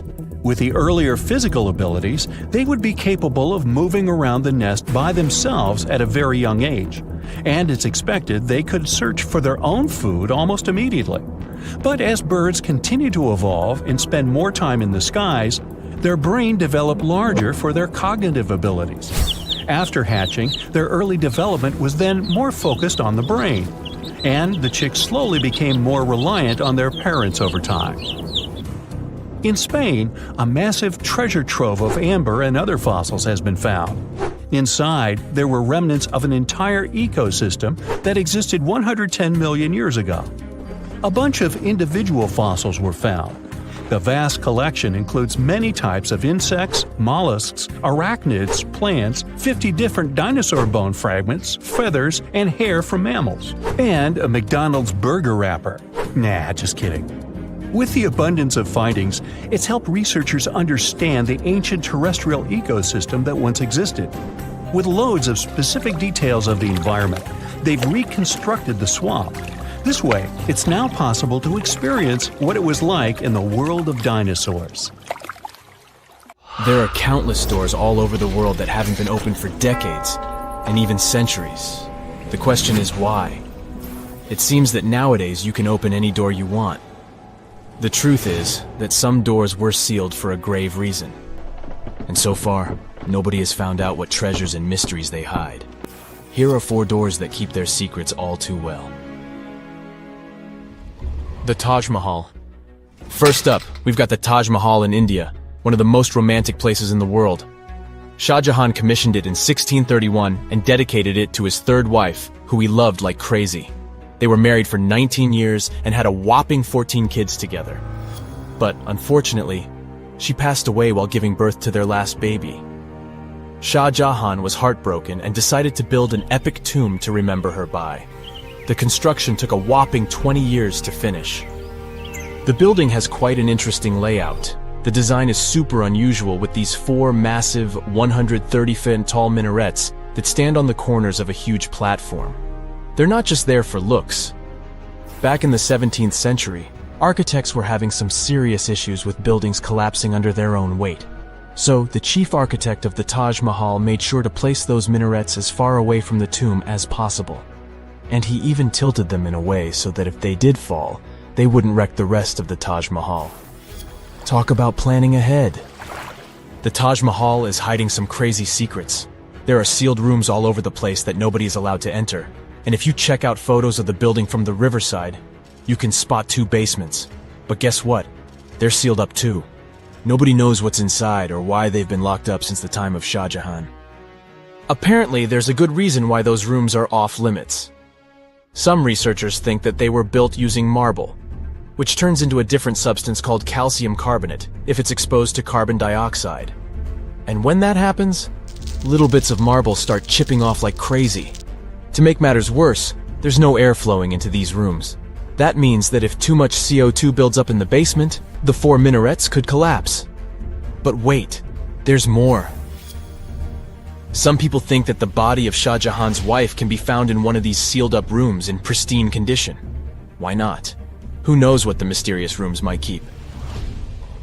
The Great Sphinx of Giza.